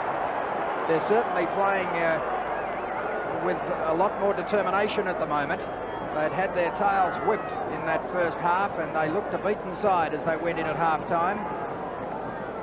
This time, in the opening minutes of this third quarter, getting a better result for their effort, but Bremen is offline. They needed that. They need to kick a goal at every opportunity. Well, they didn't get that easy, well, because the tackling from Claremont on that outer side was quite superb. And even though they gave the free kick away, the quickness of their tackling was a lesson for anybody to have a look at. Scott getting very close to the top of the goal square, kicks back into play, but only as far as Dargy. Now, Dargy will kick from inside the centre circle, but he will be able to put the ball very close to the goal square. Well, he's got to set it up for a mark. Cocker's loose. That was why he went to the left. Then he decided to go back towards the square. Bremen up very high, couldn't take the mark. Owens gets it off to Higgins. Now Higgins works it out outside the 25-metre line, gets it to Thorne. Closing on him is Hutchinson. The kick from Thorne is a good one, well weighted, taken by Lewis. Lewis is still the defensive side of the centre line as he looks towards the half-forward line. O'Connell kept out of the contest. The umpire's whistle's gone. The free kick is to O'Connell. Sutherland plays on to Hand. Hand goes wide, looking for Allen, and Allen will take the mark. Well, they're absolutely pinpoint kicks again, and Claremont are well skilled. They're one of the most skilled sides we've seen around here for a while. Yes, I agree with your comment immediately after the break, Keith, and that is that they're a good side by any standards, before or after the Eagles. There goes the kick from Allen. It's offline. Does it have the distance? No, but the mark's taken by O'Connell. David O'Connell, who flew from behind Derek Kickett. It looked as though Kickett would be He's the foil, the marker. Well, he was the foil. Yep. He went across, flailing his arms, and O'Connell was coolly coming from behind, had it all the way. An acute angle, this kick. O'Connell, a very skillful footballer, makes no mistake, and so there's the reply. 12-8 to 5-6. Yes, and there was another example of Claremont's precision football. We saw them come right down the ground with little chip passes. We have a visitor out in the middle. At least she's got clothes on, and maybe she won't see much more football today. Thank heavens for that. I thought someone was getting excited out there. Who's changing his shorts? Tony B is getting his shorts off, but they must have been ripped. He's got a new pair on. I think that's the lady that made an appearance about 3 grand finals ago, Ken. Well, she must be sick of it. She's going to be very tired by the time she gets to the change rooms. The furthest she's run for a while. Well, a good goal, that a good team goal, that one from Claremont. David O'Connell steering it through from the left full forward pocket. The bounce favours Higgins. No clean tap. Chance for Thorne. Hand passes out in front of Shepherd, knocked away by O'Loughlin. Back to Thorne. He gives it to Higgins. Higgins gets a short kick in. Clem. Members wing. Onto that right foot. And look at the kick out wide. And the mark taken by Golding. He plays on. Bryce fell over. The kick into the pocket. The Ralph. Brilliant football by the Tigers. Well, you can't do much about that. I mean, the kick from Clem was a beauty for Golding. He shook off the tackle, and in went that spearing pass to Ralph. And all he had to do was lead fast to the right area. He did that, and it was right down his throat. Now, well, he's on the boundary. He's 55 metres out. He'll kick from about 45. We've seen Golding kick a goal from this position earlier in the game. Did he come out of the shadows and kick a goal? Warren Ralph. It's across the face, and they fly. David O'Connell. And he's taken another mark and kicked the goal. Has he? What's he going to allow? one behind. It was over the line when he marked it. It was pretty quick thinking by O'Connell.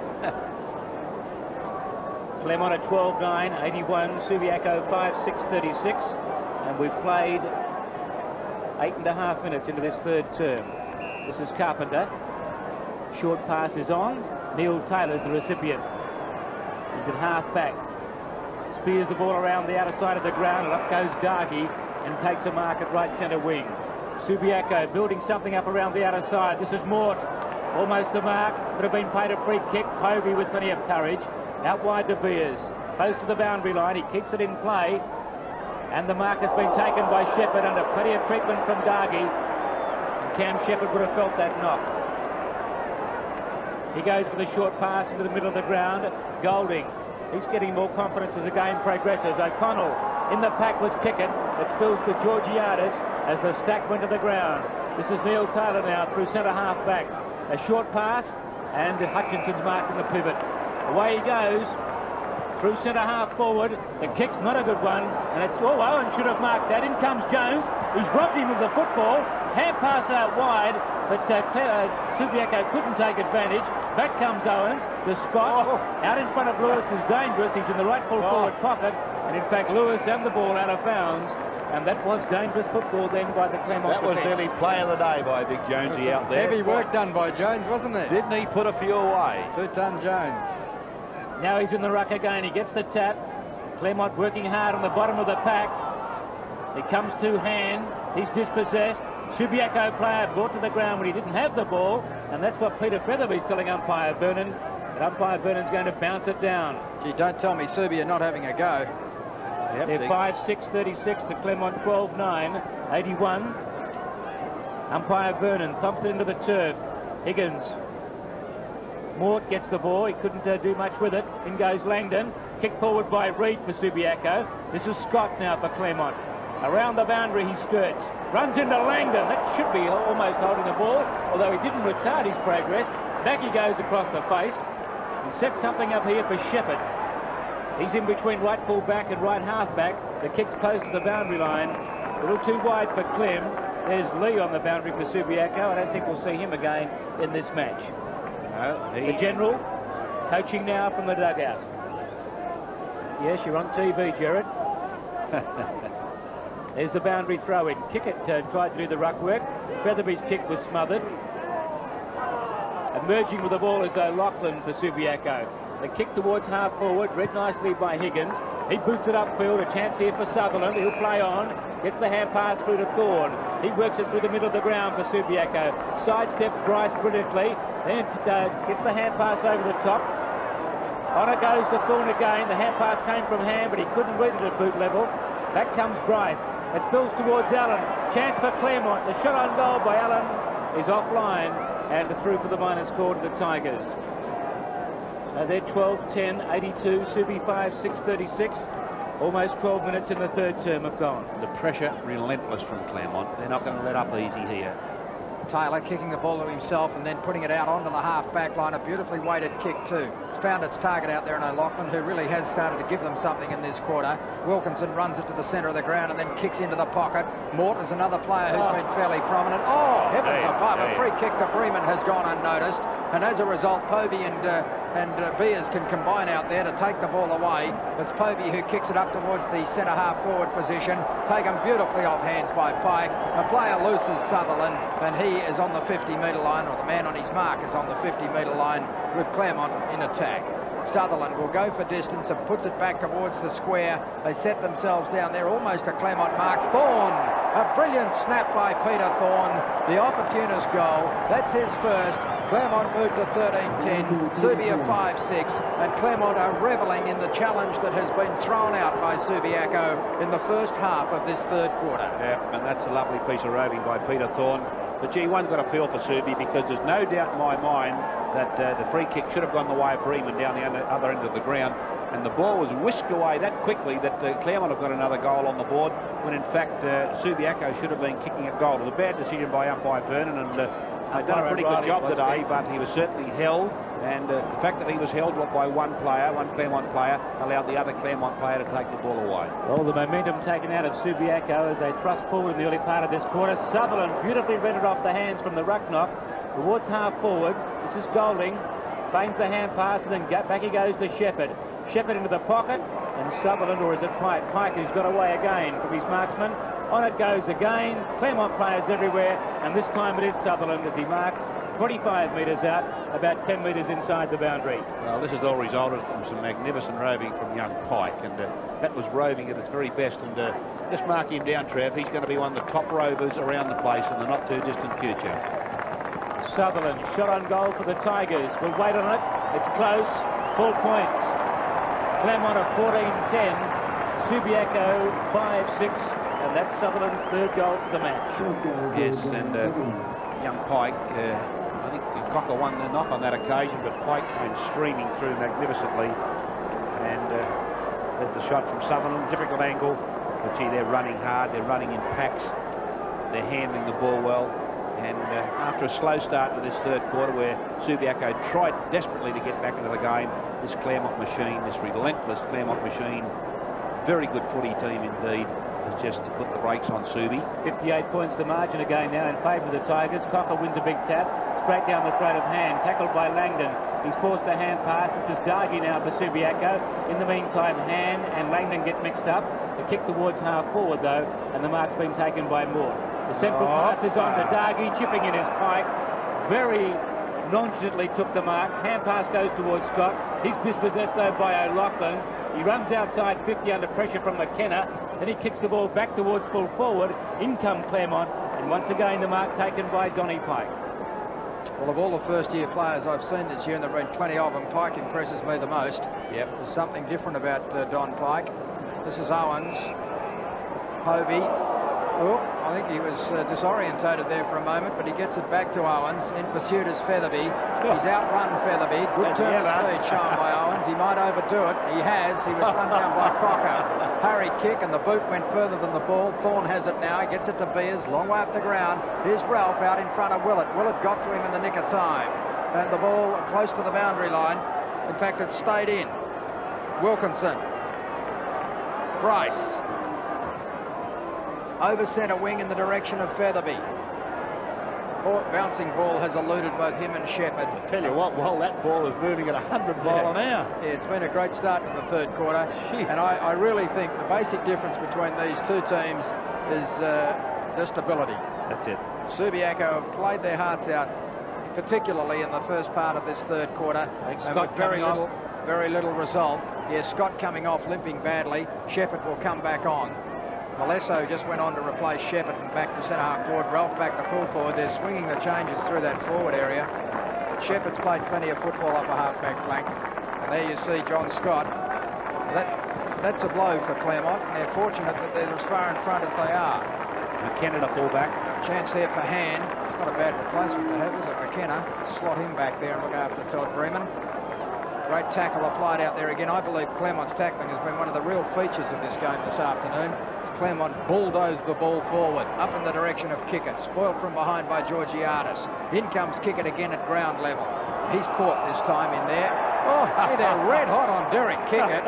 No one ever had hold of him. Well, they umpire him as though he is a freak. I mean, he is, but they've got to umpire him by the same standards as every other player. Well, I don't believe any player had hold of him. They were trying to grab the ball away from him. So Brian Taylor with the free kick, down towards the centre line. Up goes Langdon. The ball knocked away from him by Shepherd. Featherby caught. Well, that had to be holding the ball too, I would have thought. The last one was. Beers, he's caught. That's holding the ball. Oh, dear. And there's a Subiaco player in a lot of trouble behind play on the outer wing. He hasn't moved since that last very rugged clash. Was it Langdon? Bounce down at centre-half forward, or between centre and centre-half forward for Subi. Claremont at 14-10, Subi at 5-6. O'Connell in front position. Subi, the Claremont player taken high in that exchange.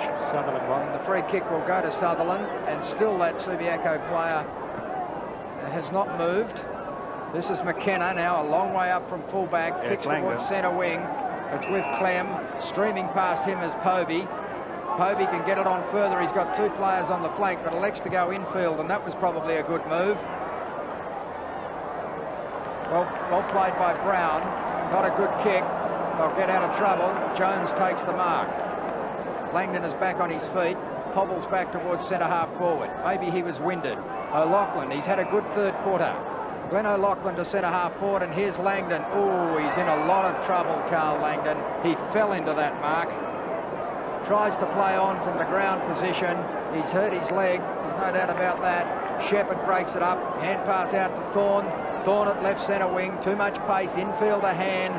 Claremont have run Subi ragged. Langdon will have to come off the ground. It might be a hip. It goes down towards Ralph, who got it out cleverly to Clem. Hurried kick in towards full forward. Socket away brilliantly back there. I think it was Brown again. He couldn't get to it to pick it up. Did the best thing. Reid has it now. Fight behind play. Clem was one of them, Carbon to the other. Another chance here for Claremont as Pike moves towards goal again. Good kick from Don Pike, but he's just missed. Langdon staying on the ground. I can't work it out. Is it a hamstring, perhaps? No, I think you were right the first time. While it's his hip. And whatever he's done there, he's certainly in a lot of pain with it. Well, it's pointless leaving him at centre-half forward. He's got to get away down there to a forward pocket or somewhere, because that's where the ball's going to come most times if Subi get it away. Greg Carpenter. Subi have got to kick some goals. I think they've got to get Georgiades back into the forward line. And the ball towards the members' wing. Hutchinson flew. With him was Sutherland. And the mark's been paid to young Hutchinson. He's been one of their better players, young Hutchinson. A good performance by him. Goes towards the middle of the ground, and the mark taken by Wilkinson. Subiaco beaten at this stage of the match, although this mark is put there by Dargy. And now mopping up for Claremont is Lewis. All the time in the world across the Beers. He thumps it 25 metres towards the middle of the ground. Through comes Thorne. He's been a brilliant player since quarter time. Hand passes on towards Allen. Allen into the pocket to kick it. Watch the skills as he pulls it across his body, straight through the middle for goal number 3. And Claremont are racing away with this 1987 flag. They're 15-11 to Subi's 5-6, and we've played 20 minutes in the third term. Oh, it's a wonderful exhibition of football by Claremont. They have absolutely outclassed Subiaco, almost to the same extent as they did in the second semi-final, and they've proved beyond any shadow of doubt that they are by far and away the best footy side in Western Australia at the moment. Go Tigers, and they are going. They've been irrepressible today. They've given Subiaco absolutely no peace when they've been in possession of the ball, and they've said, catch me if you can, when they've been in possession themselves. O'Connell on the ball, rises high, beaten for the tap by Jones, who tried to get it to Hutchinson. He took a while to pick it up, confronted by Kickett. He spins out of trouble. Tackled from behind by Molesso. The ball out wide now to Taylor on the outer side of the ground, and his foot pass has found Mort at right half forward. Subiaco trying to build something up around the outer side of the ground. Well, it's got to go to Bremen or Cocker. I think the ball game's all over for them. Over the head of the pack. Now it's Cocker. Sandover middle runner-up. Tackled when he didn't have the ball, according to umpire O'Reilly. And Cocker to shoot on goal from 35 metres, almost directly in front, but it would take almost a miracle for him to kick a goal from there. Yeah, well, this is one of your betting type kicks. Yeah, you can get 3-1. He's 3-1. Lucky we don't need the money. Ken Casellas. I'll have $1 or $2 on this. There's the kick. Pick it up out of the crowd. Oops. One behind only. And no offers for the threes. No offers for the threes for Shane Cocker. It drifted to 7-2 late. Shepherd into the pocket, and Lewis has taken the mark for Claremont. And I'd say this could be a very easy run home, Keith. Out wide it's McKenna, Taylor and Thorne. Taylor sandwiched between the two Tigers, and it's over the line and out of bounds. I don't think they're interested in an easy run home, Trev. I think they're very interested in pouring it on for the whole game and making this a premiership they will remember. Jones with O'Connell. Good work at the body by O'Connell, got Jones out of the way. A ground level Thorne gets it out wide, picked up by Bryce of Subiaco. A short kick finds O'Loughlin. Right half forward.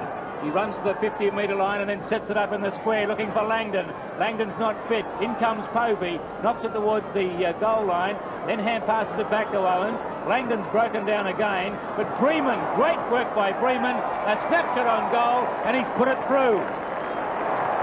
Good work by Bremen, but Langdon's in all sorts of trouble. Bremen has now kicked 3 for the match. And Subiaco Labour is 6-7-43, trading Claremont 15-11, 101. Well, surely he's got to get Bremen out to centre half forward. Magnificent goal by Todd Bremen, the screw. but he's got to get Bremen out to centre half forward. He's got Langdon out there at the moment. Bremen, for mine, is breaking his neck to get into the game, and he hasn't been a bad player when the ball's been in his direction. But all of a sudden, he's got Langdon at centre half forward. He cannot move at all. He's gone back to the pocket, more to centre half forward. Well, I think Bremen's the man that should come out there. They should bring him into the game. 101 to 43, and we've now played 23 and a half minutes in this third quarter as Taylor has pushed off the ball. So too is Bryce. In comes Hand for Claremont. He gets it out to Allen. Allen from the half forward line hooks down towards the pocket, but back. Oh, Wilkinson, who I thought was going to go back and mark it, brilliantly picked up by Pike. He goes across the face of the ground and has found his co-rover Thorne. Oh, there is a touch of class about Don Pike. He is one of the most exciting footballers I've seen rise through this league for a long time. Well, I suppose he can afford a little bit of Lairising now, showing the ball, and that really was the type of footy that brings crowds to the game. Peter Thorne from 35 metres kicks towards the goal at the western end of the ground and makes no mistake. So as soon as Subi get one, the Claremont reply quickly, and as often as not, they reply with a couple.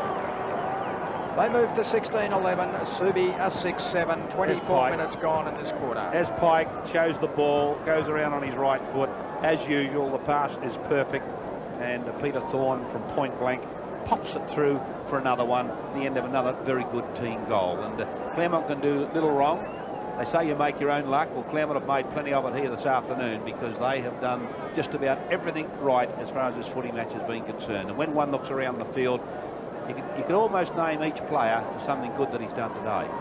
Thorne has his second, Ralph has 4, and 3 each to Kickett and Sutherland. They're the main goal scorers so far in the game for the Tigers. Chance for them to go forward again here, but Han is set upon and will have a bounce down just outside the centre circle. Well, the only multiple goal scorer for Subi, is Bremen with 3. You were in Adelaide last week, and I did say that Claremont would win the grand final by 14 goals. Marty. Well, you're going to be fairly close, aren't you? In fact, you mightn't have said enough. This is Shepherd hooking the ball up towards the outer wing. Bryce will be first to it for Subiaco if he can keep it in play. Drops and looks for something back at centre half forward. Gee, that was poor disposal. Kickett punches the ball towards centre wing and Pike. That punch carried about 25 metres. That kick carried 55 and hit Clem on the chest. I tell you what, I've never seen a better exhibition of football, certainly this season, but in a grand final, I haven't seen a better exhibition of football for a long, long time. And Gerard Neesham really has this very skilled side operating very well. Darren Clem are well and truly offline. The ball's still in play. Chance for Subi to take it away. The umpire's whistle has gone and the free kick will go to Subiaco back there. Clinton Brown getting tied up down there with Peter Thorne. I hardly think it's worth all that at the moment. But Brown obviously not happy with the way he was treated. Brian Taylor has the free kick. Thorne in the side of Brown, would you say? Oh, something was irritating him. Well, I think Thorne was just as much the aggressor as Brown then. Taylor kicking back towards the half-back line. O'Connell. Mark not paid. Clem picks it up. Allen went without it. O'Loughlin again in possession for Subiaco at half-back. He's lifted well. Goes to the outer side of the ground. Lewis did well. Taylor thought he'd taken him under it. This is Kickett tapping the ball to his own advantage. It won't come up. Still Kickett goes. Still Taylor goes. This is Pike. There's always been someone to assist as far as Claremont are concerned. The kick from Pike back towards full forward. Play on was the call. Subiaco calling for a free kick. And we'll have a bounce, I'm sure. No, play on again is the call. Pretty tough passage in there. The ball socket across the line, by whom I'm not sure. 1 point results as Ralph has a bit to say to his opponent in Clinton Brown. Yeah, the players are getting a little bit agitated now, and the sheer brilliance of Claremont is frustrating Subiaco, and I don't blame them. And there's a fight on now just outside the square. Wilkinson versus Malesso. And Sullivan also had a leg in it. But I think it's even too late to start a bubble. Yeah, I think it'd be pointless. The ball comes back to Clint Brown. Still, you might as well take something with you from a grand final, even if it is a bunch of fives. Or somebody's shorts. There's the mark taken by Carpenter. He runs towards centre half back now for the Lions. Not much to kick to upfield. The kick's not a good one anyway. Coming through strongly is Cocker, showing a good turn of speed. Handballs it out wide to Neil Taylor in front of the scoreboard. A pass towards Morton to the pocket, and he's marked out in front of Povey. Well, he hasn't played a bad quarter, Mort. given opportunity, he's moved around. 4 marks the quarter to Michael Mort. Yep, and Lachlan's been a good player. They've had players that have lifted in this quarter, but not enough of them. 7 kicks to O'Loughlin this quarter. There's the short pass on to Hutchinson and a diving mark inside 50 metres. And another shoot good on player. goal from about 45 metres on a 45-degree angle. I reckon it was meant for Bremen. Well, Hutchinson hasn't done badly either, and he's a pretty good kick, and I'll suggest that he'll make the distance here. Derek Neesham finding it not necessary to come back on the field. Hutchinson lines up, shoots from inside 50, right foot drop, punt on its way. It's a good-looking kick. It may be just offline. Yes, it is. 1 point only. Subiaco, 6-8-44, trading Claremont 16-12, 108, and we've played 3 minutes of time on in this third term. Is Claremont bringing it out of defence through Pike. Enough's been said about his brilliance today, and he's picked out another young, brilliant player for Claremont in Allen, who's marked at left centre wing. The kick up towards half forward, looking for Molesso. It's over his head, fisted away by Wilkinson to Carpenter. On it goes to Morty, got a fickle bounce, picked up by Bryce. A short kick finds Dargy. Dargy takes an hour to get rid of it, finally dispossessed. In they go again. Now it's a Shepherd. Hand passes it away to Golding. Golding boots it upfield into full forward area. Out they come. Brown, almost a sensational mark. Through comes Pickett now. He pulls the ball back across his body. What's he done? It's close to the goal line. It's picked up by Higgins, and he's drilled it towards the goal line. In fact, right across the face, and the mark taken by Brown. Brown short kick, overrun by Bryce and picked up by Allen for Claremont. Again, they drive it forward. What's Allen done? Across the line and through for the minor score only. Well, they kept on pumping it forward, and there's a coach who I'd say would be very concerned and possibly realising that this 1987 grand final has slipped away from him. It's pretty hard when you're coaching against a side that is grossly superior to your side. Georgiadis gave it to Hutchinson. He gets around Clem, shows a good turn of speed. But the siren sounds to end the third term here at Subiaco Oval. Claremont 16-13, 109. Subiaco is 6-8, 44. Leads are coming from. Willett did it pretty well. It's knocked away by Pike back towards Ralph, but Subiaco equal to the occasion. Taylor keeps it in play out there, gets it to Carpenter. Hurried kick up towards centre wing. Kick it comes over the top of Hutchinson, and we're going to have a boundary throw in midway between right centre wing and right half forward for Claremont. Cocker has gone to centre half forward, which means Jones will be doing the ruck work, and Bremen retains full forward. 26 is O'Connell, 42 is Jones. Neither player getting a decisive tap first attempt. Neesham gets it to kick it with a beautiful hand pass to Thorne. Thorne gets it to Pike. Pike is 50 metres out from goal, but is offline this time, and it's gone through for a minor score. Brian Sutherland. Sutherland, I'm sorry. Was lightning handball from Derek Kicker. Brown kicks into play and kicks towards the members' side of the ground. There was interference quite clearly against Wilkinson, who shrugs his shoulders at the umpires. So what have I got to do? He comes back and gets possession. That's what he does, and now kicks up towards centre wing. Dargy at the back has the chance. He's giving away some inches there against Povey. Povey wins it at ground level, gets rid of it quickly to Beers. Beers hand passes shark by Featherby, who hand passes in turn to Taylor. Taylor puts it out in front of Bremen. That was a good kick. Bremen ducked his head. It's knocked away now by Owens. It comes straight down to Hutchinson. Hutchinson tries to get it across to a teammate. He did eventually, and Bremen shoots towards goal. Pretty good kick from Todd Bremen, and so Subi get the first of the final quarter. They're 7th, they're 7-8, and Claremont are 16-14. Todd Bremen has 4. Picked his 4th as Todd Bremen, and good play by Hutchinson again. He's been a live wire on that half-forward line. Well, he looks a likely type for Subiaco, Keith. He's played a very big game today. Yes, he has. He hasn't been given a lot of roving duties to do, mainly played on a half-forward flank, but he looks a little like a rover to me. And he's been one of the, apart from the second quarter, he's been quite a consistent performer today for the Lions. 110 plays 50 in favour of Claremont. Up goes Jones, opposed by O'Connell. Gets it down towards Neil Taylor. He's still winning kicks out of the middle of the ground. Kicks it out wide on this occasion to accommodate Mort. He's got all the time in the world out there, Mort. But not too decisive play to Georgiadis. Put under pressure by Thorne.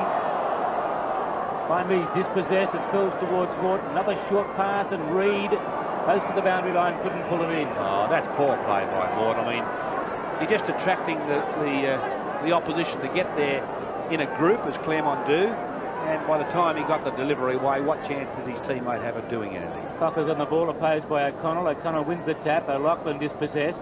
In comes Clem, one of the best on the ground for Claremont today. And umpire O'Reilly comes in to bounce it down. I suppose it's been a bonus for Claremont. They've been able to play Clem on a wing. He's normally a rover. And with Thorne and Pike doing well, he's been able to hook up a wing. Neesham received a tap from O'Connell. It was a brilliant tap to McKenna. McKenna's been quiet today for Claremont by the same token, but on this occasion he finds Clem on the outer side of the ground. He kicks high towards the wing position, and Carpenter comes in to take a diving mark. 15 metres now against Pike. Chirpy little rover. Carpenter, left foot's up towards half forward. A battle royal going on out there. The ball spills towards Beers. Beers, the attacking side of the square, left-handed hand pass. Hand couldn't take it. Coming in strongly there is Hutchinson to Subiaco, or is it Bryce? Close to the boundary line, it is Bryce. Through comes Hand again. Sharked away by Brown, but he ran into McKenna. The ball jars towards Featherby. Subiaco pump it up towards full forward from the back. Freeman couldn't take the mark at ground level. Brought handball straight to Freeman's face. The crumbs come towards the Sparks. He gives it through to Dargy. He's ducking and diving inside 50 and finally kicks it out wide, and the mark taken by Taylor 45 metres out on a 45-degree angle. Well, Sparks, he's not all that well, but he's still honest. Kick from Taylor towards full forward. It's offline and through for the minor score. Subiaco 7-9-51. Claremont 16-14, 110. Almost 5 minutes gone in this last term. Yes, and I think Subiaco have set themselves the task, Trev, of playing the game right out. That's good news. Kick out towards Kickett, scoops it up brilliantly, knew that that player Hand was 25 metres ahead of the play, and so that's the way the hand pass went. If Hand can pick it up, he had support from Thorne. Thorne comes in to lend support, in fact, but the hand pass wasn't a good one. Eventually it's Georgiadis who gets it wide, and he has found a player in Hutchinson out there whose kick is a shocker. Intercepted now by the Claremont defence. It's with Neesham. Neesham is able to get around Cocker. He bounces his way across the half-back line. McKenna breaking from half-back to centre wing, and he's taken the mark. On it goes by Hand to Golding. That means Malesso's loose because Wilkinson went to claim Golding. Malesso shrugs the tackle from Georgiadis. He kicks from the 50-metre line. It's a vacant goal square. It doesn't matter because it's got the distance. Sutherland is content to see it bounce through. And so another to Claremont. They're 17. They're 17 goals, 14. To Subiaco 7-9. And we've played 5.5 minutes in the final term. Well, the same old story. When players are called on to do something, they do it with great efficiency. And as Malesso breaking the tackle, realised that the chasers weren't coming, the pressure wasn't there, just took his time and popped it through. But McKenna, we haven't seen a lot of him today, but he did that to absolute perfection to set the attack up. 65 points is the margin here at Subiaco Oval, and it's going to be a very long last quarter for Subi as Kickett runs the ball through the centre and gets it out to Hand. Hand shovels it on towards Malesso. He's tackled solidly by Wilkinson. It's with O'Loughlin. Now it gets to Hutchinson. Hutchinson sends the hand pass on to Taylor. Taylor from the attacking side of centre wing goes short and has found Featherby. Featherby, left half forward, goes in short and has found Mort. Taylor still a grand trier, 21 kicks to Neil Taylor. Yes, but I have a suspicion, Ken, that Claremont don't worry about him like Brian Peake. They reckon that he plays from a defensive standpoint. They're prepared to let him get the ball, kick it back to his own position. He had a lot of kicks in the second semi, didn't he? He did. Now Mort taking a lot of time. Kicks towards the pocket. It's worked out okay. Jones has gone up to take the mark, but gee, that is the longest time. That is the longest period of time I've ever seen anyone take. It was mesmerising, actually, wasn't it? I mean, you've been watching Greg Carpenter, I'm sure. Everything stopped. Now Jones has gone back 60 metres from the man on the mark. They'll probably come together a little. No, they won't. He's going to kick from about 40 or 50 metres, 40 metres. Could have got a lot closer than that. Dargy kicks a goal for Subiaco. A belated goal, 17-14 Claremont. And Subi now at least have surpassed their goal tally from the second semi-final. They move on to 8 goals 9. The longest goal on record, and we'll see a nice piece of roving here from Ian Dargy, right in under the pack, and he made it easy for himself. But gee, Mort took a long time to get that kick away, and we see a change made now with, who's that, Owens off, and Shepherd coming on. And Gerard Neesham just rotating his players, making sure everybody gets a full experience of this grand final. Jones versus O'Connell in the middle of the ground. Jones wins the tap to Neil Taylor. Back comes Jones to gain possession. Handball's through to Reid, who went to the ground from a trip. Play on now, the advantage will pay towards O'Loughlin. He's run into trouble. Hardly an advantage. The general. And it's on out there again. O'Loughlin, who's that with him? Well, not much advantage there, I don't think. B is. That's quickly broken up. And O'Loughlin to drive this ball deep into attack now for Subiaco. Could be pretty tired today, the players. They've played this game at a very hot pace, haven't they? It's quite warm too. Warm day. O'Loughlin looking to set this up on the edge of the square. And again, he's indecisive, as Mort was a few moments ago, but that resulted in a goal. The kick to the edge of the square, and the mark has been not paid down there. It was Povey who had his hands on it. It's pretty fierce, shoveled out towards McKenna. McKenna out of the shadows around the outer side of the ground. Hutchinson with Neesham at the back. Hutchinson goes back to get it. He's pushed from the back by Sutherland. Blatantly. Finally comes to Neesham. He's running back of the play. He wants something up forward. It's Kickett who provides it. And he marks at centre half back. Plenty of time. Hand passes to Clem. Clem towards the middle of the ground. Kicks towards half forward. From behind. Rising high was Georgiadis over the top of Thorne.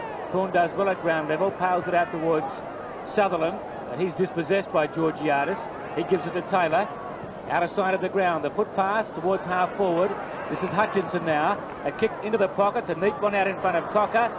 Freeman coming from full forward, though, gathers it in, and a screw kick finds Dargy. 25 metres out. Fairly acute angle. The pass is on to Mort. Oh, no, it's O'Loughlin who receives it just in front of Mort, who is number 11. And now what's he going to do? It's a 15-metre penalty back from where the kick was taken, so I think they'll take it back. And you can't play on off a mark. There's no advantage on a mark. And the umpire couldn't play the advantage rule. So the 15 metres applied. 32,500 watching this kick from Dargy. From point-blank range, he's put it through for a goal. So Dargy now has kicked 2. In fact, he's kicked 2 in about 4 minutes for Subiaco. As they move along to 9,963, a little bit more respectable on the scoreboard. Claremont 17-14, 116.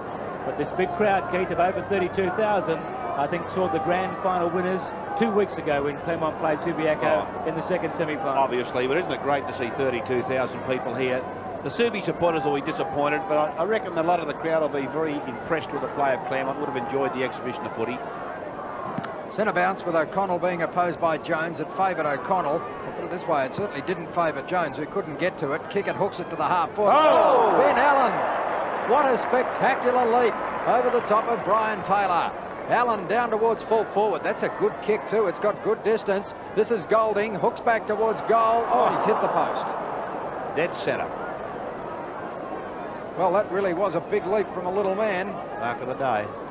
17-15, 117 Claremont. Subi 9,963. 11 minutes gone in the final quarter. Brown's kick goes up to the half-back line, and that will rival the Allen mark because he was being held by the arm. Now the foot as he gets it. That's Wilkinson who gets it across to Taylor. Taylor up to brother Neil, who has the ball knocked away, and he is exhausted, Neil. That was the lowest mark of the day. In the highest and the lowest in about the last 2 minutes. The extremities of West Australian football, if you like, as Jones does battle with O'Connell. This is Kickett, who gets it between players to hand. Whoop, and Kickett goes back to have a go at Jones, who obviously had a go at him. Pike hooks it hard and high down towards the 50-metre line, and Allen with strength got his opponent out of the way. That was Georgiadis. Eventually Taylor gets it back to Georgiadis, who gets it to O'Loughlin, who hurriedly kicks it out in the direction of Reid, but it's intercepted by Clem. It bounces off Thorne's chest. He comes back and claims possession again. Clem knocks it free of the pack. Bryce goes in and uses his body on Neesham. That creates a little bit of room for Carpenter, who kicks down towards the centre of the ground. Reid has cramp behind play. Shepherd goes out wide to Han, and Claremont have the loose player again. Ralph leads into the pocket. They go back towards full forward where Golding is the target. Wilkinson up in front of Brown. A player loose is Neil Taylor. Taylor on the members' side of the ground. Takes the mark, plays on quickly up towards a player here in Bryce. It's Hutchinson, I'm sorry, the lookalikes. It's Hutchinson from right centre wing, kicks over the half forward line. Featherby up high, unable to mark, comes to Cocker. Cocker did well to maintain his balance. Lost the ball. McKenna, short to hand. Hand the defensive side of the centre circle. Kicks towards the outer side of the ground, and Neesham. Over the top of him is Brown, brilliantly read by Clem. Back to Neesham. Neesham will look for something almost in the square. There is nothing or no one there. It's vacant. The kick is offline. 17-16 to 9-9. Had it been online, it would have been a goal. No one could have done anything about it. And little general worked it out correctly again. The only thing was that his kick wasn't deadly accurate. How many kicks has he had today, Neesham, Ken? 12 kicks and 5 effective hand passes, and he'll be a very, very satisfied and happy man. I think he's been carrying an injury too. Yes, early in the game, you could see he's got a leg injury. Carpenter kicks out wide, but it's not a good kick from Greg Carpenter. Out of bounds and on the full. So Thorne will bring the ball close to the goal line again for the Tigers. Okay, yes, his left foot kicks on its way. It's a beauty. Oh, great kick, Peter Thorne. He's drilled it through for his third from the boundary line, almost 50 metres out. So the score now, 18-16, 124. The Subiaco 9-9-63. Look at this kick. Yep, and he knows how to punish a side, doesn't he, Peter Thorne? In fact, the whole Claremont side know how to punish an opposition side when they make mistakes. Well, he went for it, he backed himself, and he got the money. Yes, he did, and he was on the right side for a left footer, but he certainly made no mistake. And a little bit of wind assistance there. 61 points to margin in favour of the Lions. Away goes Hutchinson out of the middle of the ground. Hand passes under pressure towards Reid. He's under pressure now from Allen. Pulled off the ball. Coming through strongly is Dargy. He was taken high. Got the ball towards Jones, though. Jones has lost his shoe, or he's lost his boot, rather, and he's tipped it up towards half forward and out of bounds on the full. Povey, what a good player he's been for Claremont in the latter half of the season. Kicks towards the wing. Malesso in the pack. Good strong mark over the top of Jones. Claremont's first 15-metre penalty for the match. Malesso, who came into the side after injury, didn't play in the second semi, sets it up on the edge of the square. Brown flew one-handed. Taylor will mop up at the back of the pack, though, for the Lions. Kicks it out wide towards the half-back line, and that'll beat all players, and a boundary throw-in. 18-16, 124 to Claremont. 9-9-63 to Subiaco. Sutherland leaves the ground for the Tigers and gets a good round of applause from the Claremont members and almost supporters. Why wouldn't he? This is Taylor. Screws the ball back towards Thorne, though, on the centre wing position. He plays on quickly. Hand passes to Shepherd. Shepherd works his way through the middle of the ground and kicks out wide. O'Connell, with blood streaming down his face, has taken the mark. Have a look at his face. I hope the cameras can get in close because he is covered in blood. Area. Yeah, around the mouth. Split lip. Split lip, I'd say for sure, Keith. And he wouldn't mind that at all. At all. Just can't see that clearly, but the cut on the mouth is more on the other side of the face, on his right-hand side. He's going to shoot on goal. He'll kick from 35 to 40 metres out, 45-degree angle. Drop punt on its way, straight as a gun barrel. Thank you, David O'Connell. Claremont have kicked 19 goals for the match. He's kicked 2, 19-16, 130. There's the face. Not a pretty sight for David O'Connell. And Subiaco 9-9-63. There's a beautiful kick going in from Shepherd, a quietly efficient player who's made most of his possessions count today. There's the kicking style of David O'Connell. We won't be seeing that in Perth much longer because unless he becomes an Eagle. Well, he's already signed before the moratorium took place, and he has said that he will be playing with Geelong next year, and just another big man, a very talented big man who will be missing from the competition. But he'd be satisfied with the result of this game, and he's put in a good solid performance himself. And a good big man coming up in the Claremont reserves in Rob Fitzgerald. He'll make a name for himself in league football next year. 17 minutes gone in the final quarter. About 13 minutes left in the 1987 grand final, and Claremont in total control. This is Bryce, who gets a hurried kick to the half-forward line, but it's been marked there by Cam Shepherd. Shepherd goes across the face of the ground and finds Beers. Beers goes by hand to Golding, and Claremont run the ball out of defence with style, as they've done for the best part of the season. They're now inside their forward line as the kick goes down towards O'Connell. Well marked at the back. Good judgment shown by Brown. Brown gets it to O'Loughlin, and Subiaco have a chance to mount their own attack as Reid runs through the centre of the ground. He gets away from Golding. He didn't in the end, but fortunately the kick was intercepted by Hutchinson. He gets it across to Mort. Mort goes wider still to Taylor. Taylor is about 45 metres out from goal, and the ball goes right off the side of the boot, lands close to the boundary line. Scott lunges, and it's gone out of play but was touched. And there you see the Subiaco captain, as I said a few minutes ago, totally exhausted. He's given his all, but it just hasn't been enough. And I think his face summed up the Subiaco situation, didn't it? Yes, one of total dejection and exhaustion, as I said. Chance there for Cocker. He was pulled off the ball. Higgins soccers it forward, only as far as Reed. Reed showing good pace and poise, but his hand pass was smothered. He's had a very torrid baptism into league football this afternoon, young Reed. 17 years of age, playing his first league game was a tall order. But Subiaco, he's earned the free kick. Subiaco have had few options throughout the season, and I think Bunton's coaching performance, he's played on, surely. In the opinion of the umpire. I think he's eaten a lot of milk arrowroot biscuits, judging by his hair. There goes the kick to the player on the lead. That looks like Georgiada's back in the full forward area. He went without it. Subi still have possession. It finishes up back with O'Loughlin. His kick won't make the distance. Brilliantly trapped by Bremen, and an equally as good snap to bring up goal number 5 for Todd Bremen. And it's waiting on the scoreboard. The 10th to Subi. They're 10-9. Claremont 19-16. And here you'll see an exhibition of Todd Bremen's skill. Yep, there he is on the left foot this time. And while I really can't understand why Hayden Button has persisted in leaving him at full forward all day, he's a very talented player. He's needed something at centre half forward. He just hasn't had anything there all day. And he's left Bremen down there. He's kicked 5, but I just saw he had a bit more to offer out in the play. Keith, I think while Claremont's performance has to be lauded here today, Bunton's coaching performance throughout this season, considering the decimated side he was left with, has to be acknowledged.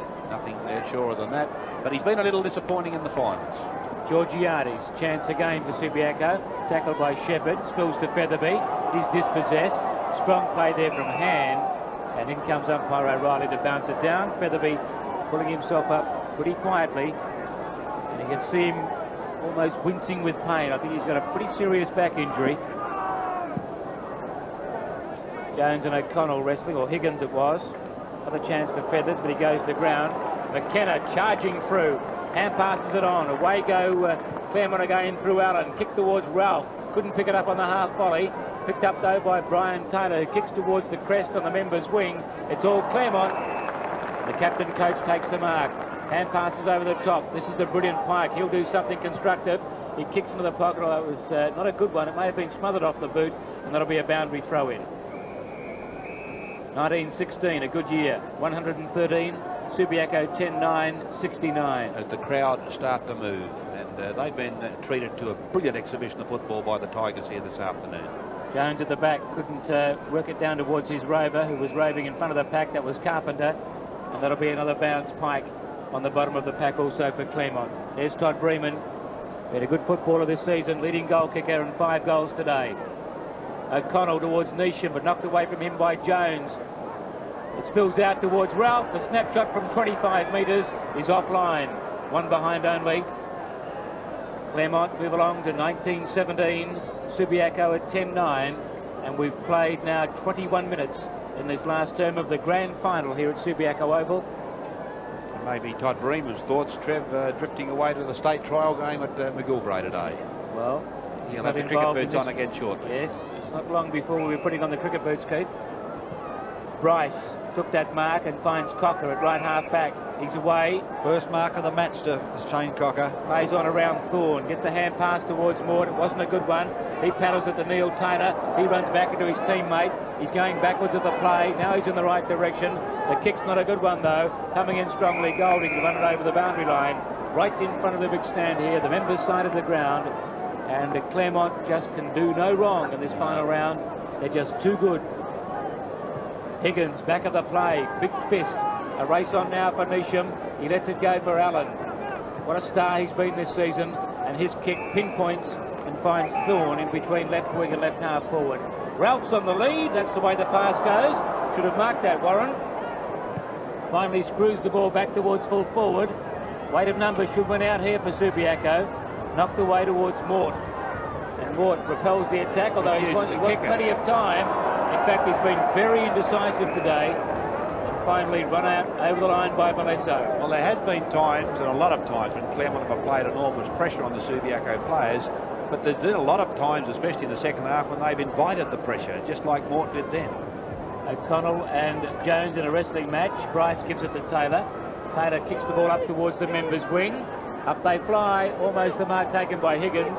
It spills off hands to Neil Taylor, and he's away, skirting the boundary with plenty of pace. Now he cuts infield, gives it to Georgianis, back to Taylor it goes.